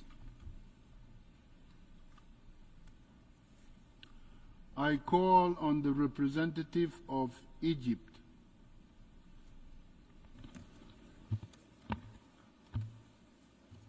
Mr. President, Egypt categorically rejects the reply delivered by Ethiopia representative to Egypt's statement during the general debate. If Ethiopia were to reflect on its own conduct and behavior in the region, Ethiopia would recognize that it's the party that is the principal source of threats to peace, security, and stability in the region. It was Ethiopia that concluded a memorandum of understanding that infringed on the sovereignty and territorial integrity of a sisterly neighboring African state, Somalia. It's Ethiopia that has repeatedly violated cardinal rules of international law and undermines the principle of sanctity of international borders, which is established in African laws and practice. It's also Ethiopia that's under the illusion that it was established control over the Nile River, and it will deprive the two downstream riparian states, Egypt and Sudan, of their established historical rights to the Nile waters. Ethiopia ought to relinquish its aspiration of regional hegemony. Ethiopia also ought to realize that fabricating baseless allegations against other states and inventing fictional external enemies are nothing but futile attempts that are meant for internal consumption to distract attention from Ethiopia's many domestic challenges that are of its own making. Egypt, which is an ancient civilization, a responsible state in Africa, and a voice of peace and prosperity globally, does not engage in deplorable conduct of this nature. We call upon Ethiopia to exercise responsibility and to desist from threatening its neighbors and from engaging in conduct that undermines stability in Africa. We also invite Ethiopia to return to the African family as a contributor to peace and stability in the region, and not as an agent of insecurity and destabilization. Thank you, Mr. President.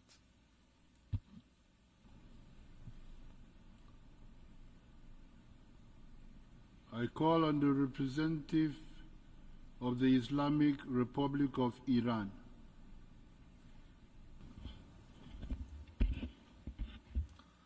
Bismillah ar-Rahman ar-Rahim. Mr. President, I take the floor to exercise the right of reply of my delegation in response to the disinformation and baseless statement delivered by the Prime Minister of the Republic of Albania during the general debate in this hall. The alleged refugees who have been sheltered by the Republic of Albania belong to the terrorist People's Mujahideen organization, also known as MKO, of which violence and terror form an integral element of their eclectic ideology. They never dismissed the ideology of violence and recourse to arms. Rather, they have always been looking to revert to their hate-mongering nature and do commit violent acts of terrorism. The Islamic Republic of Iran rejects the disinformation delivered by the representative of the Republic of Albania.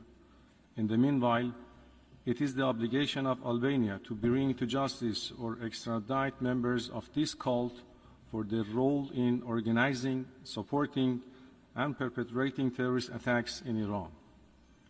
The Islamic Republic of Iran believes that the failure of the government of Albania to take appropriate and necessary measures against this terrorist cult constitutes a grave threat to international peace and security. Moreover, the Islamic Republic of Iran categorically rejects and denounces any kind of unwarranted attribution for the alleged cyber attack on Albania's infrastructure. This accusation is completely unfounded and is hereby rejected and condemned. We have already expressed our readiness to cooperate in enlightenment to Albanian government, and we repeat it once again. Mr. President, exercising our right of reply in response to the unfounded allegations and irrelevant reference to my country by the representative of the United Arab Emirates, while my delegation strongly rejects those baseless allegations, would like to reiterate its sovereignty over the Iranian islands of Abu Musa, the Greater Tom, and the Lesser Tom in the Persian Gulf. We consider the statement by the delegate of the United Arab Emirates as a flagrant violation of the principles of sovereignty and territorial integrity, as well as an interference in Iran's domestic affairs, in violation of the principle of non-interference in the internal affairs of the state as enshrined in the Charter of the United Nations, and is categorically rejected. The Islamic Republic of Iran has always pursued a policy of friendship and good neighborliness towards all its neighboring countries. It is obvious that the territorial integrity as well as the sovereignty of the Islamic Republic of Iran over the said islands are not negotiable. We invite the delegation of the United Arab Emirates to stick to the principle of good neighborliness and refrain from raising issues that are based on unsubstantiated accusations. I thank you.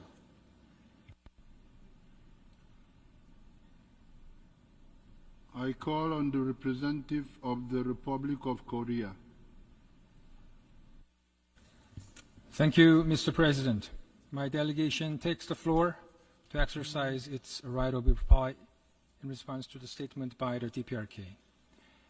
I vividly remember a year ago here in this hall that I did point out how preposterous and absurd the allegation the DPRK made in her statement, particularly on the situation in and around the Korean Peninsula. Today, having listened carefully to the DPRK statement and hearing no change made to their position, my delegation feels deeply distressed that we have to repeat our position so that every delegation this hall understands the facts and truth accurately. The DPRK in her statement demonized the US and its allies to justify their pursuit of nuclear weapons. To be short, it is totally groundless claim. The root cause of the problem is the DPRK's continued advancement of its unlawful nuclear and ballistic missiles in direct violation of relevant UN Security Council resolutions, threatening to undertake a preemptive nuclear attack, thus heightening tensions throughout the Korean Peninsula and in the region. You should not confuse the cause and effect or put the carts before the horses. As a responsible government, it is our duty, like any member state, to protect the lives and safety of our people from the DPRK's military threats by maintaining a robust Republic of Korea-US combined defense and deterrence posture. Again, contrary to the DPRK's claim, the Republic of Korea, US defense and deterrence posture is in response to the DPRK's military threat. In the same context, on the recent Republic of Korea-US extended deterrence cooperation, the DPRK's ever-growing unlawful nuclear and missile threats are the very reason why we are strengthening extended cooperation with the United States, not the other way around. Let us make one thing clear. The DPRK's illegal nuclear weapons program is by no means maintaining the regional balance of power as they claim today. In fact, it is the very reason for the regional security turbulence. Lastly, my delegation would like to remind that it is the UN Security Council resolutions, all of which were unanimously adopted, that prohibit the DPRK's nuclear and ballistic missile program. The DPRK should respect and abide by the Security Council resolution as stated in the Charter if it genuinely wishes to be a responsible member of the United Nations. I thank you, Mr. President.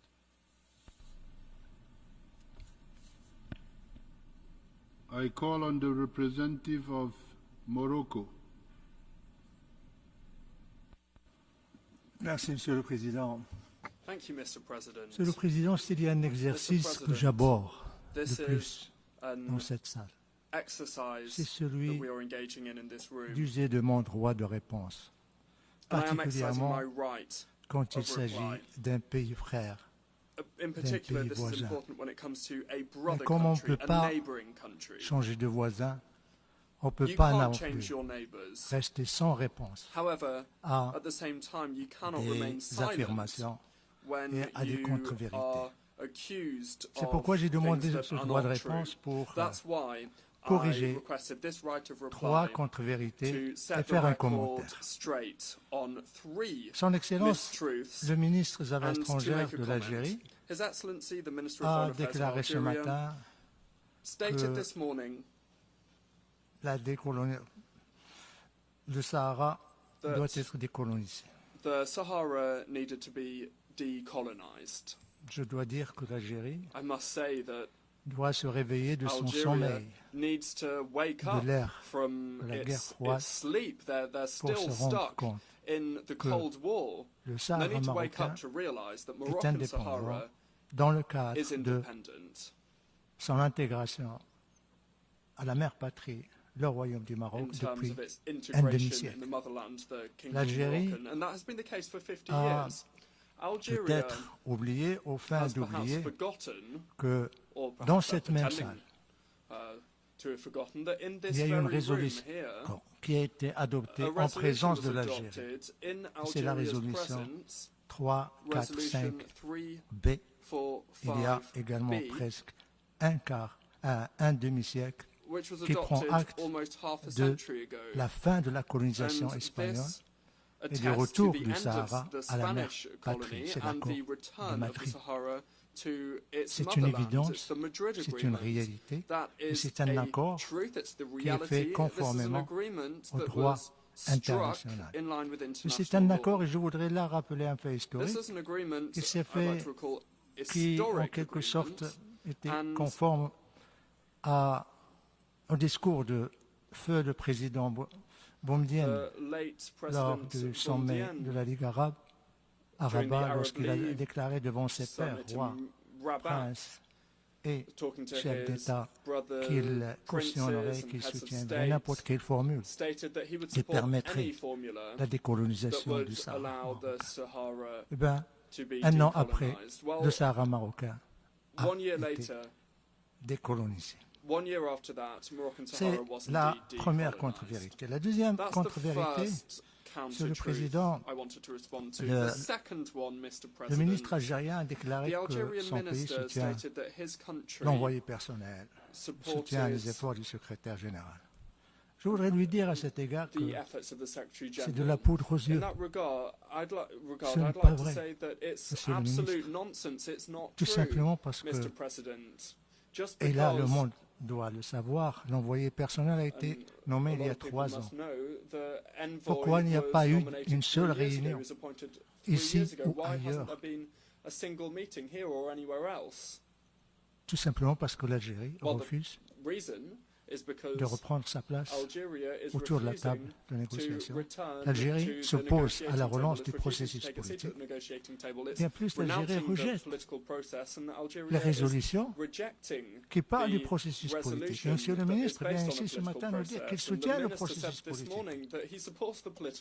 C'est une grande bizarrerie que l'Algérie dit vouloir soutenir les efforts de l'envoyé personnel et ceux du secrétaire général, mais en même temps, il pose les conditions. Moi, je ne viens pas, voilà qui va venir, qui doit participer, qui ne doit pas participer. Et c'est bizarre que l'Algérie, qui prétend soutenir le processus politique, s'oppose à ce que son nom soit cité rejette les résolutions pour la simple raison que son nom est cité dans toutes les résolutions du Conseil de sécurité en tant que partie prenante principale dans ce différend régional qui doit reprendre sa place autour de la table des tables rondes.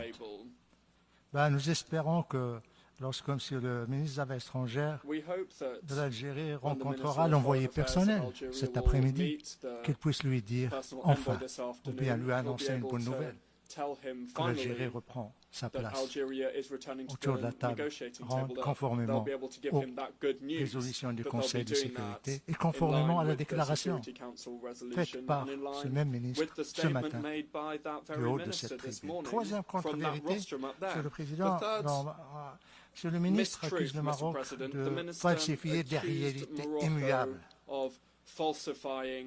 Il y a un adage qui dit « Il n'y a pas pire qu'un aveugle qui ne veut pas voir ». Quelle réalité le Maroc change ou falsifie? Nous ne falsifions rien, nous faisons tout en plein jour. Et nous le faisons avec la communauté internationale. Nous le faisons ici, dans cette salle. Nous le faisons avec les pays amis.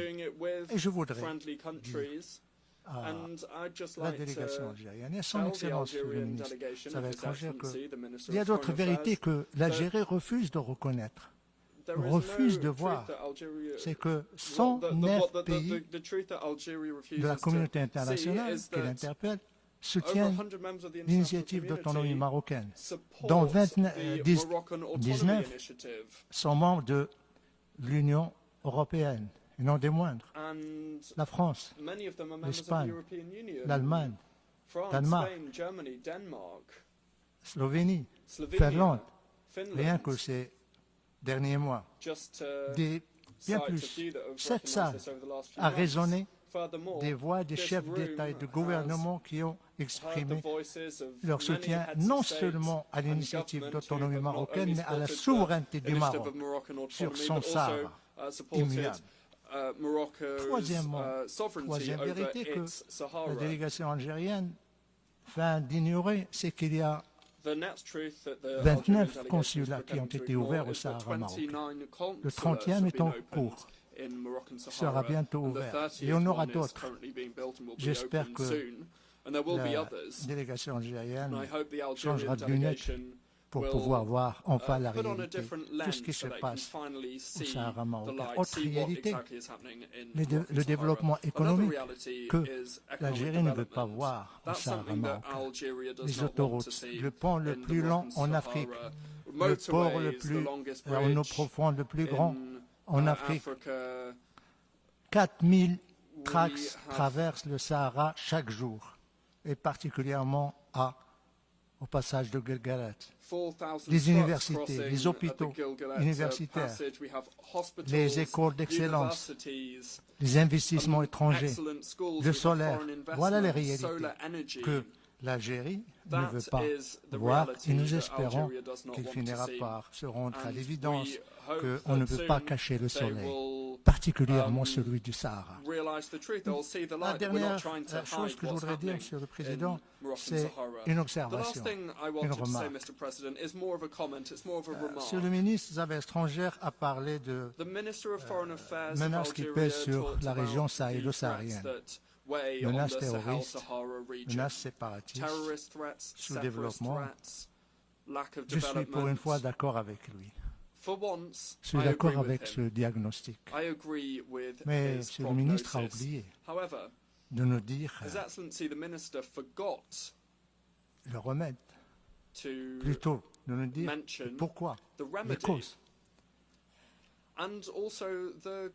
Les causes, c'est l'Algérie. C'est la mère de tous les problèmes du Sahel et du Sahara. Parce que tout simplement, quand on se pose la question, où vont se réfugier les terroristes? Où vont se réfugier les extrémistes? Où vont se réfugier les séparatistes? Eh bien, sur le territoire algérien. C'est vrai, Monsieur le ministre. Il y a une menace terroriste dans la région sahélo-saharienne. Il y a une menace séparatiste. Il y a une menace extrémiste. Mais c'est à cause de votre pays. Les frontières de l'Algérie sont polluées de terroristes, séparatistes et d'extrémistes. Autre chose, Monsieur le ministre, ne nous a pas parlé de remèdes. N'a pas parlé des causes que je viens d'expliquer, n'a pas parlé des remèdes. Le remède, c'est simple. Cessez votre ingérence dans les affaires intérieures du pays, de la région. Cessez de respecter la volonté des pays de la région et vos voisins respectez le choix politique de ces pays. Et je dirais comme dernière observation, réécoutez s'il vous plaît le discours d'un éminent ministre qui a été fait ce samedi du haut de cette tribune, où il dresse la situation des relations des pays du Sahel avec l'Algérie. Il y a pleinement de leçons. Je m'arrête ici, Monsieur le Président. I'll stop there, Mr. President. Thank you.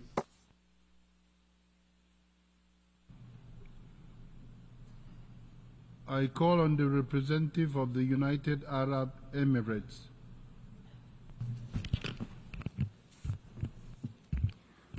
في إطار ممارسة حق الرد على الرد الذي أدلى به ممثل جمهورية إيران الإسلامية أود أن أذكر التالي.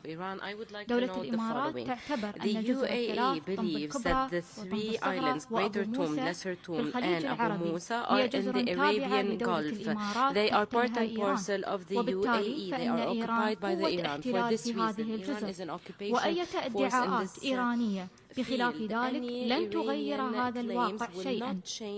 غير مقبول وغير مقبول وغير مقبول أن تدعي إيران أن موضوع الجزر مسألة داخلية إيرانية، وتؤكد دولة الإمارات وبشكل قاطع على أن جزرها الثلاث هي جزء لا يتجزأ من أراضي دولة الإمارات العربية المتحدة، وترفض بشدة استمرار الاحتلال الإيراني لهذه الجزر الإماراتية الثلاث. ونحن على الدوام دعونا إيران إلى الاحتكام إلى القانون الدولي وميثاق الأمم المتحدة لحل هذه القضية من خلال المفاوضات الثنائية أو اللجوء إلى محكمة العدل الدولية. وأريد أن أؤكد على أن دولة الإمارات تتمتع بعلاقات طيبة وتعاون وثيق مع إيران، ونطمح إلى زيادة تعاوننا وتعميق علاقاتنا الثنائية، إلا أن هذه القضية قضية الجزر الإماراتية الثلاث ستبقى محل خلاف إلى أن نجد لها حلا سلميا مرضيا مع إيران في إطار القانون الدولي ومبادئ حسن الجوار. Thank you, Mr. President. I call on the representative of the Democratic People's Republic of Korea. Thank you, Mr. President, for giving me the floor. My delegation is taking the floor to exercise the right of reply in response to the provocative statement leveled against my country during the general debate and the right of reply. Some days ago, the ROK foreign minister abused this August UN platform to commit a grave political provocation against the DPRK, a dignified UN member state. We categorically condemn and reject his reckless statement as a blatant affront to the sovereignty of the DPRK and wanton interference in its internal affairs. ROK foreign minister shall pay a high price for his despicable attempt to tarnish the dignity and prestige of the DPRK. It is an undeniable fact in history that the U.S. nuclear threat, which has lasted for more than half a century, triggered off the DPRK's access to nuclear weapons, and the hostile acts and military blackmail by the US and ROK have been a decisive factor compelling the DPRK to steadily advance the enhancement of nuclear force. As of today, various US-led military blocs exist throughout the Asia-Pacific region, including the Korean Peninsula, and the Nuclear Consultative Group aimed at using nuclear weapons against DPRK is in operation. Furthermore, the U.S. and its vassal countries' aggressive war drills continue unabated. The whole world knows who are to blame for having turned the Korean Peninsula and the rest of the region into the world's hottest spot and a touch-and-go gunpowder depot by staging war drills of aggressive nature almost every day throughout the year while raving about the end of regime in the DPRK. ROK is frantically engaged in waging military drills and strengthening military alliance of an aggressive nature with the U.S., thereby bringing closer a grave security crisis to the Korean Peninsula and the Northeast Asian region. Given the above fact, it is a mockery and trickery on regional countries and the rest of the international community that ROK is clamoring for the alleged threats as well as peace and stability. The ROK foreign minister's outpost clearly shows that it is impossible to exist or live together in the least with the forces distraught with inveterate hostility and repugnance towards the DPRK, and that the regional situation can never restore stability as long as there exists the US, the evil source and root cause of instability of the Korean Peninsula, and the ROK conniving to it. On the other hand, recently the US and its followers are often holding confabs on the alleged human rights issues at the UN arena. Such performance is prompted by their sinister intention to tarnish the image of the DPRK at any cost by resorting to the despicable smear campaign, since they could not subdue the DPRK by military force. Moreover, ROK has no elementary qualification to talk about a human rights issue, and it is a cesspool of human rights abuses caused by its pro-US sycophancy, fascist dictatorship, and anti-people misgovernment. It is pressing for the ROK to clean its human rights garbage at home. ROK is seriously mocking and insulting our people by scattering political agitation rubbish of leaflets, defaming our ideology and system due to our people, and dirty notes and stuff. ROK scums deserve a counter-reaction accordingly.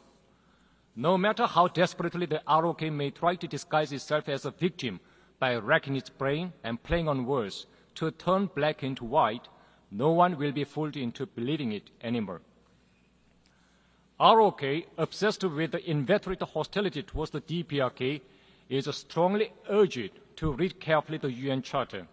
Article 24 of the UN Charter stipulates that the Security Council shall act in accordance with the purposes and principles of the United Nations, namely principles of sovereign equality, self-determination, and refraining in the international relations from the threat or use of force against the territorial integrity.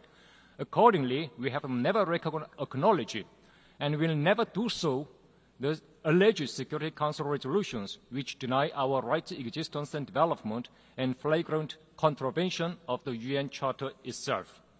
Under the prevailing circumstances, it is a priority for the DPRK to preserve its right to security in terms of safeguarding and exercising its sovereignty.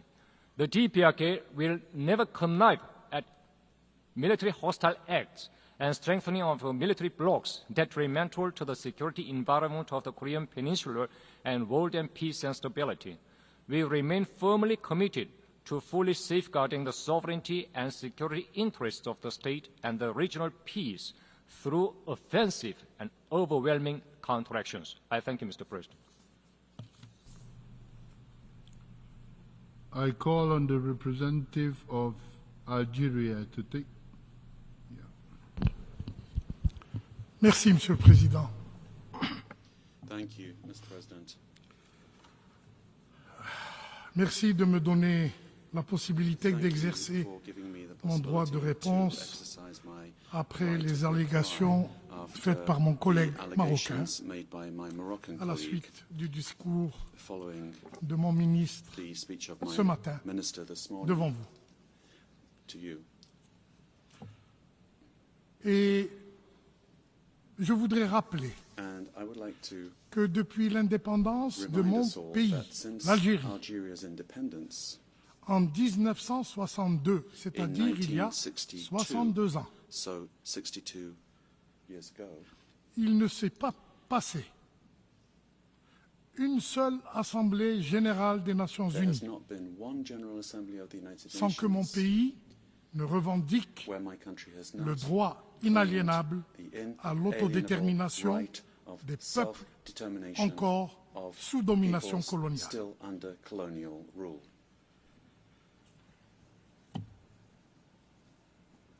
Et je me pose la question. Beaucoup d'États ou de délégations ont évoqué la question du Sahara occidental du haut de cette tribune. Pourquoi le distingué délégué du Maroc souhaite-t-il singulariser la déclaration de mon ministre du haut de cette tribune? Pourquoi souhaite-t-il Why would he want to do this? Évoquer le nom de l'Algérie plus d'une vingtaine de fois would he mention the name of en 10 Algeria minutes. more than 20 times in 10 minutes? Je me pose la question. Cette tentative de bilatéraliser une question inscrite à l'ordre du jour de notre Assemblée ne passera pas. Et je voudrais ici faire ressortir 3 points. D'abord, relire la déclaration de mon ministre sur la question du Sahara occidental pour l'édification de l'Assemblée Générale et l'édification particulière de mon collègue marocain. Je cite, « Mon pays aspire à mettre fin à la colonisation de manière définitive, en tournant la dernière page de ce chapitre, tel qu'illustré malheureusement au Sahara occidental. » Le secrétaire général des Nations Unies et son envoyé spécial peuvent compter sur notre plein soutien à leurs efforts pour permettre aux 2 parties au conflit, Maroc et Front Polisario, de reprendre le processus de négociation afin de parvenir à une solution politique garantissant au peuple sahraoui le plein exercice de son droit inaliénable à l'autodétermination. À ceux qui veulent imposer le fait accompli colonial en gagnant du temps, en falsifiant les faits indiscutables et en intensifiant les manœuvres désespérées pour détourner l'attention de ce qui est clair et établi. Nous, Algérie, réaffirmons que la colonisation finira tôt ou tard par disparaître et que les droits légitimes du peuple sahraoui finiront indéniablement par être reconnus. Ceci est le premier point. Le deuxième point, Monsieur le Président, c'est que les Nations Unies, à travers l'Assemblée Générale, à travers le Conseil de sécurité, ont bien entamé cet ouvrage de décolonisation en créant la MINURSO, la mission des Nations Unies pour le référendum au Sahara occidental. Mais cette œuvre est actuellement bloquée par la puissance occupante, qui est le Maroc, et qui utilise toutes sortes de manœuvres pour reporter cette consultation, y compris par le projet fumeux d'autonomie proposé. Et ce projet, s'il était si intéressant, pourquoi ne le propose-t-on pas à la consultation des Sahraouis? Avez-vous peur de l'effet de l'appel de la liberté pour le peuple sahraoui?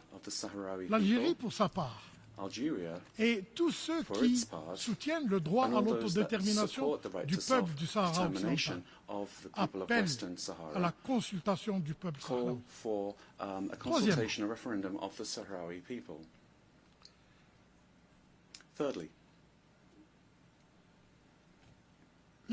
le processus politique. Oui, au processus politique, dans le cadre d'une négociation entre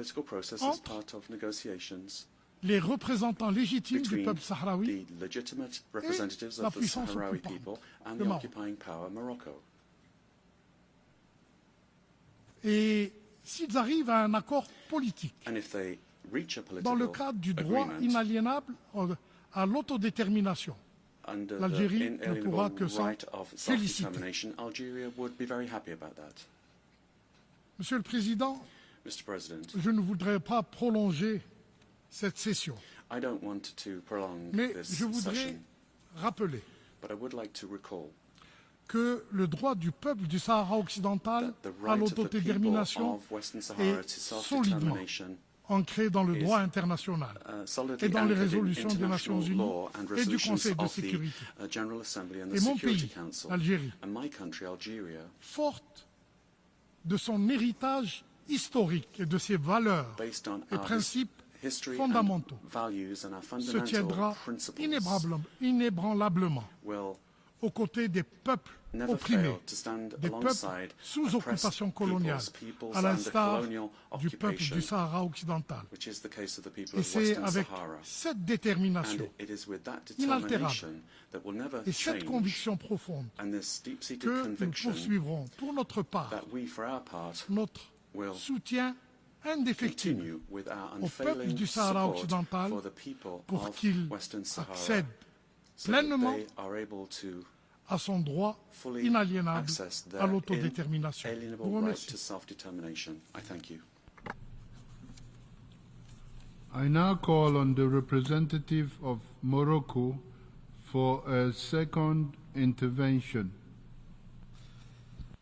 Merci beaucoup, Monsieur le Président. Thank you very much, President. Je suis très reconnaissant à I'm mon very frère, grateful, my l'ambassadeur brother, d'Algérie, Ambassador of Algeria, d'avoir relu for having reread le parti de the l'intervention de part son of ministre his concernant minister's le Sahara intervention marocain. on Moroccan Sahara. Ainsi, ceux qui ne l'avaient pas Now, it entendu means ou that qui those that étaient didn't hear absents it or weren't de la here salle from the, in comprendront the room will le understand pourquoi why du droit de réponse de mon pays. my country wished Parce que to exercise its right to reply. l'ambassadeur algérien, Because the qu'est-ce qu'il a Algerian fait? ambassador, what did he do? Well, Il a tout simplement confirmé all he did avec was encore confirm plus d'agressivité with more aggression et avec un plus de virulence et and plus with de more détails. Et virulence, tant mieux. more detail Comme ça, la what was communauté said. internationale And more the better, comprendra really, because now the pourquoi international le community Maroc can a cité understand 20 why, fois l'Algérie.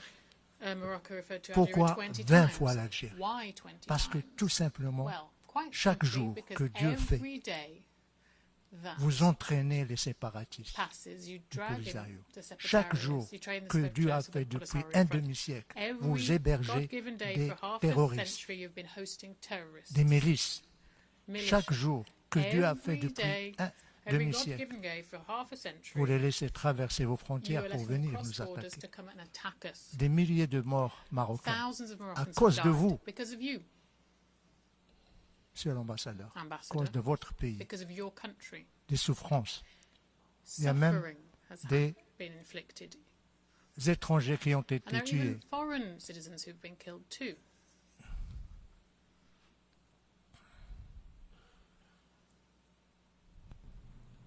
Je crois que moi je le laisse, I think je respecte I respect la liberté the d'expression. freedom of expression, of course. Et si vous voulez bien me laisser And if you terminer, je let me terminerai. conclude, I will conclude.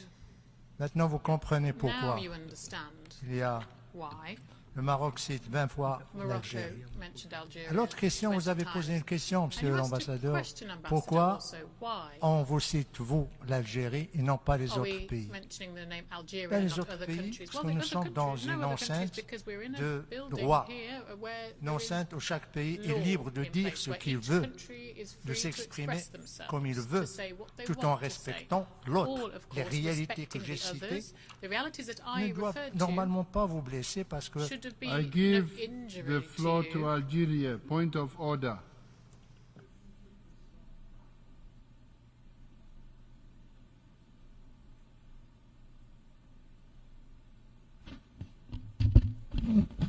Merci, Monsieur le Président. Thank you, Mr. President.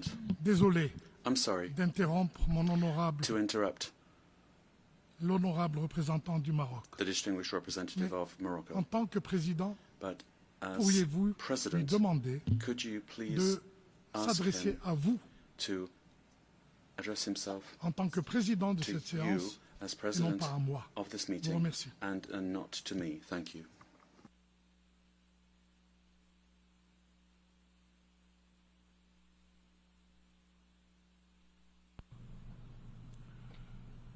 Morocco, the representative of Morocco, continue your second intervention and I may ask that you address yourself to the President, who I am.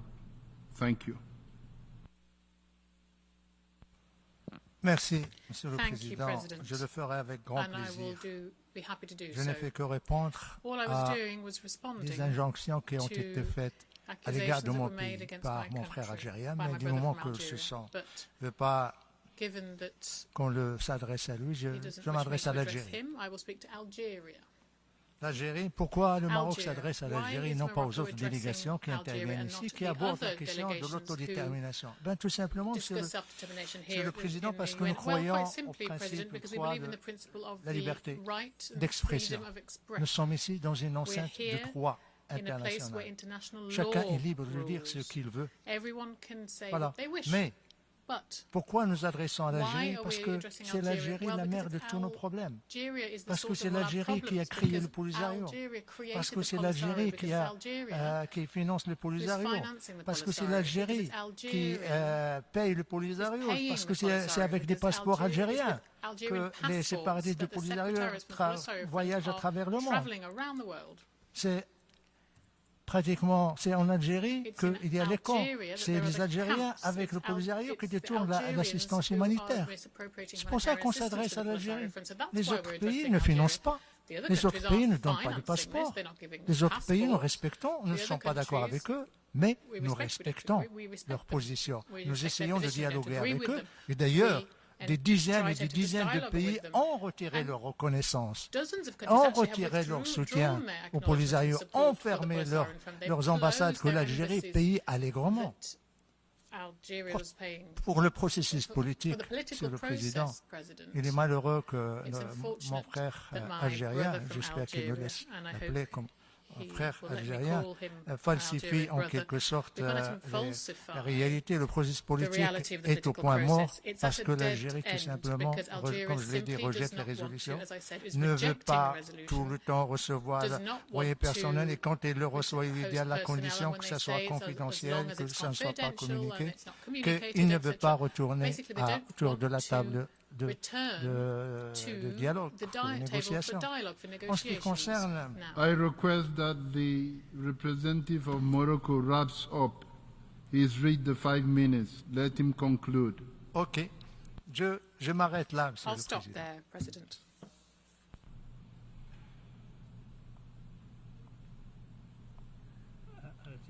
Algeria second intervention. I now call on the representative of Algeria for a second intervention.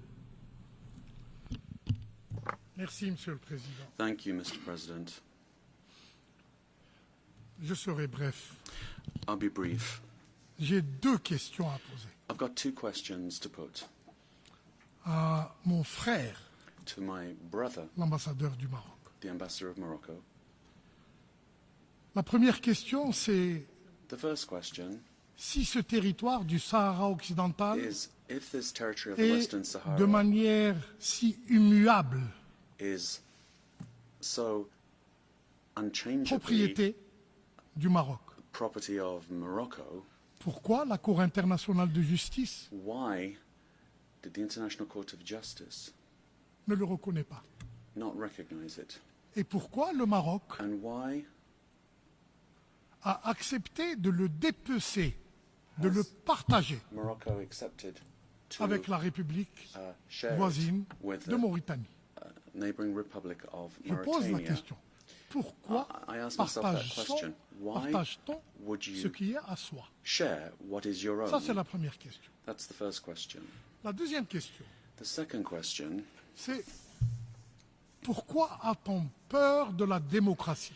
Is why be afraid of democracy? Du référendum? Why are you afraid of the Pourquoi a-t-on referendum? peur de la consultation libre et franche freely and frankly de la population du Sahara occidental? La MINURSO est au Sahara occidental. Elle attend qu'on l'autorise à organiser ce référendum pour le bien de toute la région. Je vous remercie. Thank you.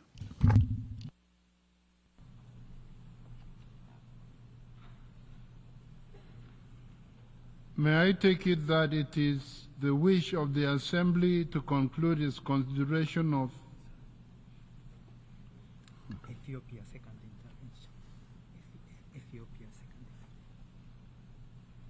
I now call on the representative of Ethiopia for a second intervention. I thank the President. Mr. President, I am exercising the right of reply on what the representative of Egypt has said just before. Egypt is dumping arms in the region, in the Horn of Africa, that could potentially fall in the hands of the terrorist groups, Al-Shabaab.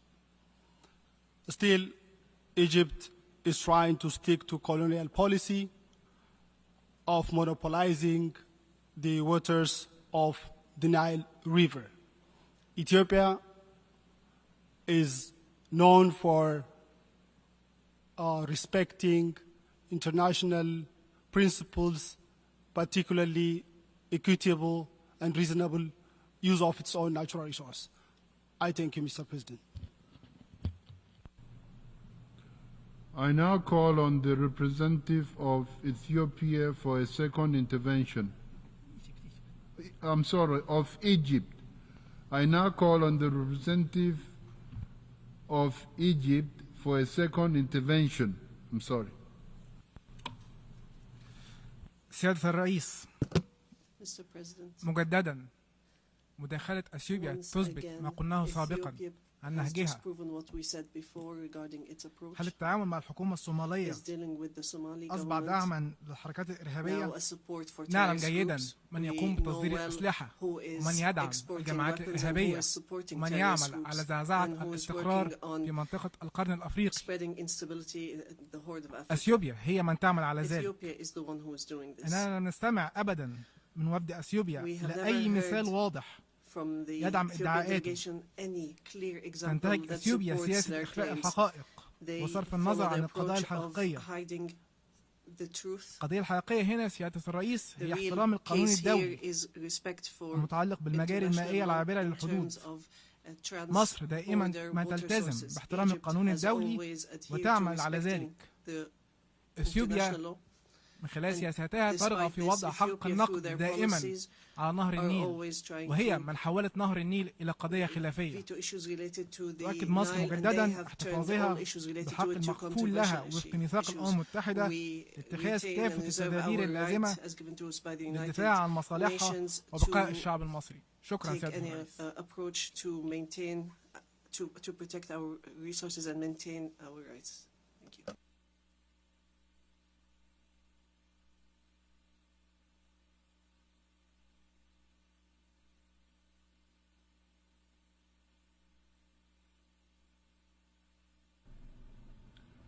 I call on the representative of Iraq.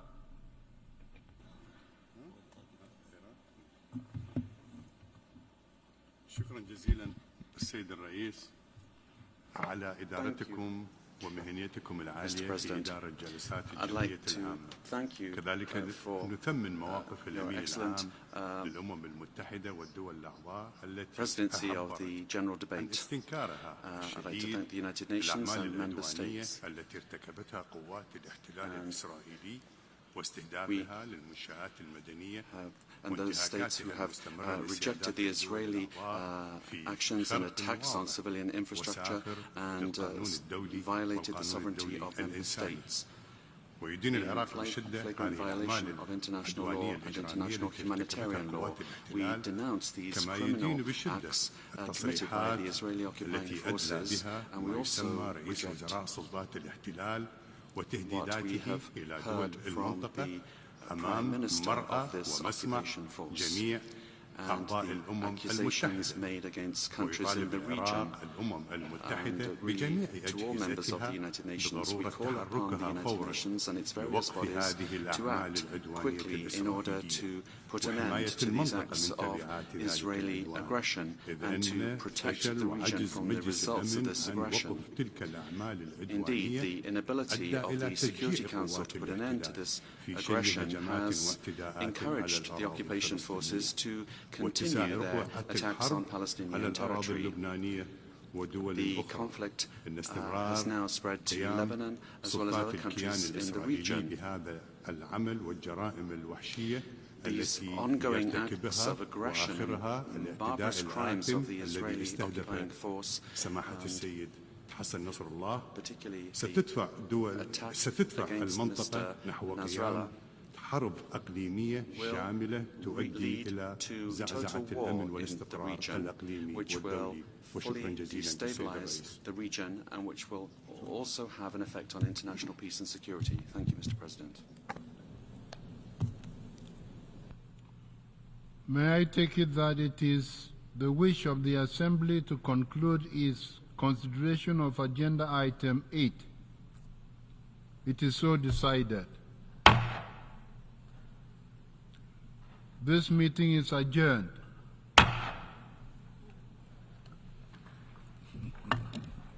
Thank you, Mr. President.